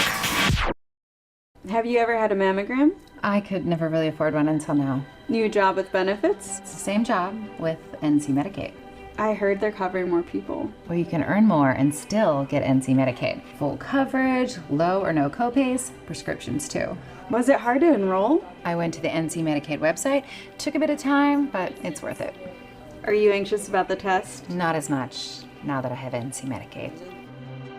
See if you qualify at medicaid.nc.gov. The Body Armor State Games are coming to Charlotte this June. Registration is open to athletes of all ages and skill levels in 25 different sports. The Body Armor State Games features 13,000 athletes and 700 teams. Don't miss out on North Carolina's largest sports festival of the year. Visit bodyarmorstategames.org today. The Body Armor State Games are proud to partner with Truist, Harris Teeter, and Blue Cross and Blue Shield of North Carolina. If you pay your city or town for electricity, you live in a public power community.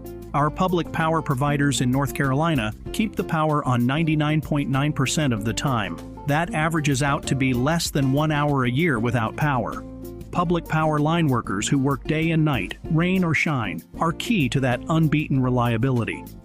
Better reliability, fewer outages, faster restoration.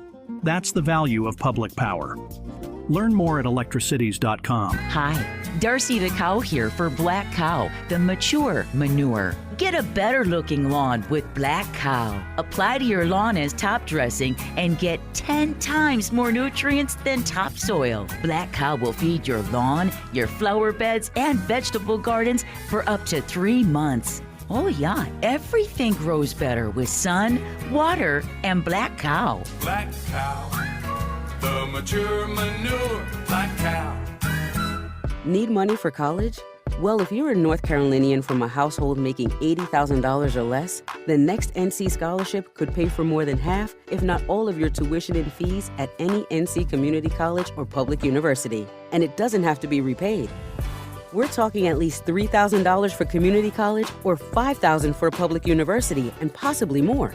Get all the details about the new Next NC Scholarship and see how simple it is to apply at nextncscholarship.org. Healthcare.gov is here for you when life happens. If you lost your health coverage because of turning 26, going off Medicaid, leaving your job, or moving, you could be eligible to enroll in new coverage now. And if you need to update your coverage because of marriage or having a baby, you could also be eligible. But don't wait. There's a limited time to enroll. Check your eligibility at healthcare.gov today. Life happens. Get covered. Paid for by the U.S. Department of Health and Human Services. ACT Construction Equipment is proud to be your certified local Takeuchi dealer in Charlotte, Winston-Salem, Asheville, Wilmington, and Myrtle Beach. Takeuchi has long been a world leader in the compact construction industry. Let ACT Construction Equipment help you find the right machine for the job. Our full line of excavators, track loaders, and attachments are designed for low maintenance and high productivity. Stop in today for a demo or visit us online at actce.com. ACT Construction Equipment, your authorized Takeuchi dealer. Have you ever noticed how little things can make a big difference? Here's an idea. Why not greet everyone you see today with a big smile and a friendly, "How are you today?" Maybe this small gesture may turn around an otherwise bad day. You never know how much difference a friendly expression can make. Who knows? You just might make a new friend. In North Carolina, we have always taken pride in being kind to everybody. Little things do make a difference. Makes you feel better.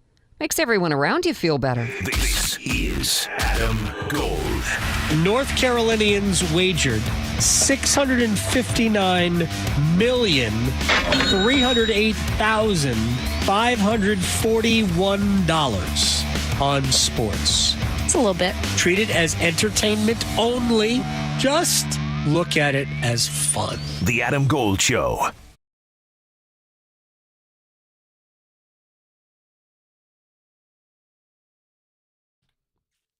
Yep, this was the song we were trying to come up with before. Yep.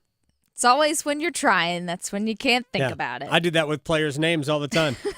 Like, doesn't Gold follow sports? Well, and Nah, sometimes, usually the players you're talking about have like 2 vowels and 28 consonants in it. So it's a little difficult. It's like the Chance the Rapper's bit on Saturday Night Yeah. Live. Yes. It's Brady Shea, right? Oh, my There's an goodness. S, a K, and a J all in a row. So that's a no. Oh, it's so good. That one's so good. Yeah, phenomenal spot. Just phenomenal. We should talk about the third. Yeah, you do that. Yeah, you do that part. Go do that. Have fun with that. So good. Absolutely hysterical. Oh, my God, I love it. All right, we're joking around here, and to be perfectly honest, and I probably should have done this at the end of a segment, but I just wanted to read the story. I saw it out of the corner of my eye when we were talking to Chip. But I just wanted to read this. I wanted to read through it first to see if there's any detail. There's not. Appalachian State offensive tackle, third team All Sun Belt last year, Jack Murphy. John, I guess they call him Jack Murphy, died Friday. And this story is 2 days old. I had not seen it, so I apologize for that. So I just wanted to just send a condolence out to his teammates, to his family, to the school for all of that. So that's they don't expect foul play. There haven't been any further details released. But anyway, Jack Murphy's passed away. So that is incredibly And it's been a rough week because also, I know we didn't mention it yesterday, but in Charlotte there was a huge shooting with U.S. Marshals and the PD out there involved. So that hits close to home for me. So my thoughts and prayers are definitely for anyone involved there. We had the moment of silence at the hockey game. We did. Because of that yesterday. All right, now quickly back to the hockey game, but not necessarily about hockey. Before we rewind, did you see DJ Burns? Oh my gosh. How could you not? Crush the siren. Okay, we've seen people break the siren. I'm Yes. shocked it was not broken. It looked breezy for him, didn't it? It did. Effortless. We have to ask Corey what grade he'd get. There's no other I grade saw than it. gray. I saw than it. A. I saw it. He went A plus. Yes. 4 pluses. It's accurate, Corey. 4 pluses. Mm-hmm. Yes, it was the best. Like, all respect to Kevin Keats. Right. Not great. No. But I'll tell you, here's my prediction is that either it's the first time he's done it, Mm-hmm. or and nobody told him, hey, you got to go hard and don't let up. Exactly. Or he just wasn't interested in killing it. Maybe. Which I'm not criticizing. You might not be interested in crushing it. Dave Doran, when he has done it, has been amazing. Very good at right? it. Yes. But DJ Burns brought the house down. Yes. Like, wow, this dude is winding the siren. Roof off, house down. It was tremendous. Loved him. Start of the third period. Unfortunately, Carolina came out in the third period. Wasn't great for the first 4.5 minutes. But still, it was they did end up winning. Well, see, maybe to Keats' credit, he did it in the beginning of the game, the very beginning of the game. So, and then that's when we came out 8 seconds. Boom. That's right. Goal. So that's what we need. We need Keats to Kevin start Keats it comes off, back. and then Burns to close it out. That's what we need. Let's bring Kevin Keats back for the Rangers series. Yes. All right. Burns just absolutely crushed the siren. Fun. All right. Let's rewind. We'll get back to hockey. We've talked a lot of hockey today. Brendan Marks from The Athletic joined us earlier. So RJ Davis announced that he was returning to school, the ACC's Player of the Year. who will be the preseason player of the year, first-team All-American. He's coming back, and Carolina's obviously expecting big things, but I was curious from the perspective of Brendan Marks of The Athletic, who covers not only Carolina and Duke, but college basketball proper. How does the roster set up? Yeah, I think this is a move that has obviously been in the works for a couple of weeks now. Of course, RJ waited until literally the last possible second to actually drop the news in the dead of the night. So, I know a lot of UNC fans woke up. It was Christmas morning. They had a nice little gift when they were having their coffee. But, I think for RJ Davis, what this comes down to is he has been able to have the opportunity to put his name in for feedback from the NBA's undergraduate advisory committee. And the fact that he is not even going through the draft process, the fact that he is not going to the combine, the fact that he's not going through just some of those semantics even knowing he would want to come back for an extra year, that kind of tells you what the feedback was that he got from the undergraduate advisory committee. And so, listen, he's going to come back. He's in line for a 7-figure payday. Mm-hmm. He's probably going to enter the season as the ACC preseason player of the year. I would expect him to be a preseason All-American as well. I mean, he's going to be in the running to be the best player in all of college basketball this season. And so you put all that together, it makes a ton of sense for him to return. And, North Carolina, I think, has done a nice job so far with complimenting him and really putting him in a position to succeed. He's going to have to be in another high-usage role next year. Sure. But it will be interesting to see who else UNC adds to try and take some of the pressure off of him. The Tar Heels have been linked with a number of big men, obviously, and, hopefully one of those comes to pasture here soon. All right, here's the thing about R.J. Davis's return. Remember Seth Trimble, who entered the portal, came out of the portal. The way I look at Carolina's roster, you've got, I think it's Ian Jackson. They've got 2 wings coming in, both top 10 players. They have 3 players coming in, but 2 guys who are going to play.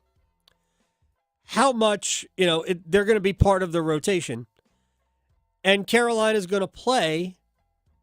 I mean, they might play a small lineup. They might play 4 wings. And if they do that, I mean, not all wings, obviously, but 2 guards, 2 wings, and a big, I think they want to play bigger. I think if you are Hubert Davis, you would like more size on the court. Because it's hard to be high level playing major, college basketball without legit size, unless you've got 4 future pros, which I don't think Carolina has. But Seth Trimble comes back. You have Elliot Cadeau. You've got R.J. Davis. You got the 2 wing top 10 5-star recruits. So theoretically, 3 of them play. I found it fascinating that Seth Trimble came back, knowing that he'll be probably, and I think anyway, in the same situation he was in terms of playing time, even if he gets better, even if if his jump shot improves. But I do think that he is a valuable piece of what Carolina wants to do. He's a dynamite defender, super athlete, all of that. But when you look at Carolina's roster, they're going to need some size, and they're going to need more depth up front. Otherwise, it's going to be a pretty thin group going into next season. And I asked Brendan about how Carolina fills out the roster. Yeah, so North Carolina has now got 3 scholarships left to play with in the transfer portal, and obviously the number one need is just another big man. Jalen Washington, former top 50, top 75-ish recruit, does offer some rebounding, does offer some rim protection. He's longer, has a face-up game that North Carolina fans have seen the last couple of seasons. However, is not necessarily the strongest guy, is not necessarily the most durable guy, and as somebody who has had the injury concerns that he's had so far in his high school and college career, not necessarily a guy who you singularly want to depend on at your center position, because he's really the lone center North Carolina has on its roster right now. So UNC needs to bring in another big guy. They went after Aaron Bradshaw, who ended up at Ohio State. They went after Jonas Adu, who ended up going to Arkansas. Cliff Omori from Rutgers, they're in the conversations for him, but they need somebody. It doesn't really matter who it is. They need another center body just to split time with Jalen Washington to be there as injury protection. And, potentially, depending on the caliber of the guy they bring in to start. Not saying that is like a given necessarily, right. But you need to just have another body there. And then in my opinion, I still think North Carolina needs another wing. You know, they bring in Cade Tyson, the younger brother of former Clemson star Hunter Tyson. He's a sharpshooter. He's going to play that Cormac Ryan role. I actually think he could be even better than Cormac Ryan in that role. Okay. He's even better in the corners as a three-point shooter than Cormac Ryan was, which is saying something. It'll fit perfectly in UNC's offense. But he's a three. He's a defensive three as well. And so, you know, UNC could still probably use another guy in that four-spot blend. You know, Jalen Withers will be able to play. Maybe Zayden High will be able to contribute. I personally would go for another, you know, sort of wing guy, somebody who can potentially guard threes and fours. You know, Drake Powell will come in. He'll do a little bit of that as well for North Carolina. But, you know, those would be the two biggest portal priorities in that order for North Carolina left with those last three scholarships. It's Brendan Marks from The Athletic. Reason to be optimistic at Carolina, at Duke, and at NC State. So it should be a good winter, but we're a long way off. My gosh, it's college basketball season just ended. I'm talking about it already. I know. That's what It'll the portal get here does. before you know it. Time flies. We'll start another hockey season before we start a college basketball season. And we still have 2 months of this hockey season to go. Speaking of hockey, Trip Tracy joined us. We're all thinking about the next round. We don't know when it's going to start yet. If I'm guessing, and this is just a guess, I have no information, Sunday is the best chance, maybe Monday. Just thinking about it. All right, and by the way, the Canes are on the road. Canes will be on the road for games 1 and 2 in New York. And I asked Trip Tracy, where do the Canes need to get better to go to another level to beat New York? Thinking about the New York Rangers, boy, you know, you look at the growth in the power play in particular that extended into the first round. You know, the penalty killing statistically wasn't what it was number one in the NHL in the first round, but I think the Islanders were quite opportunistic. So I just think about in comparison to the second round a few years ago against the Rangers, you know, you felt like you were just trying to be even on special teams. Right. That whole mindset, with total respect to the juggernaut that the Rangers power play is, it shifted. You feel like you can win the special teams battle with the New York Rangers. That just absolutely magnifies and amplifies growth. Even if you're able to do that, which you are capable of doing, and you're capable of Anderson, and who knows if Kochetkov, who played very well against the Rangers in the regular season, you'd like to see Freddie never relinquish the net. He's capable of going toe-to-toe and outplaying Shesterkin.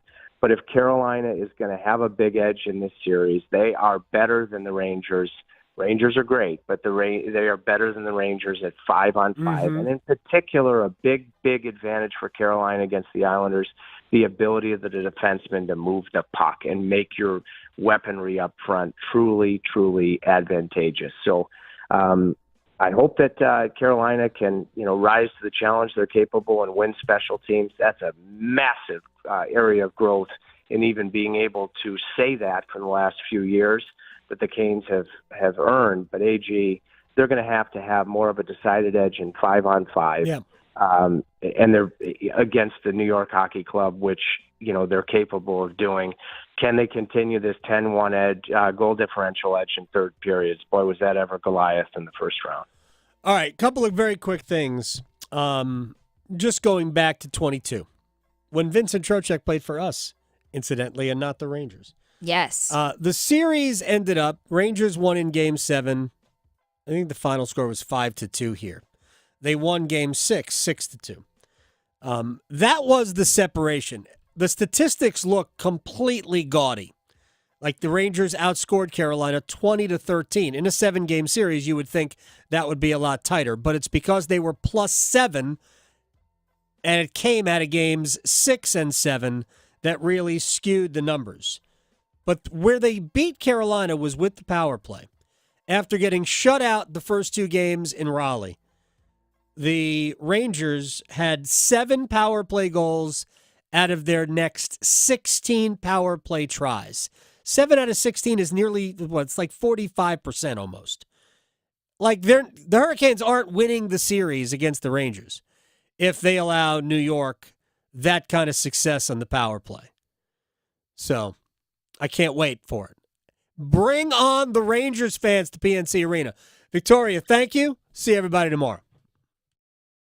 Serving it up hot and fresh every day. Adam Gold on the North Carolina Sports Network.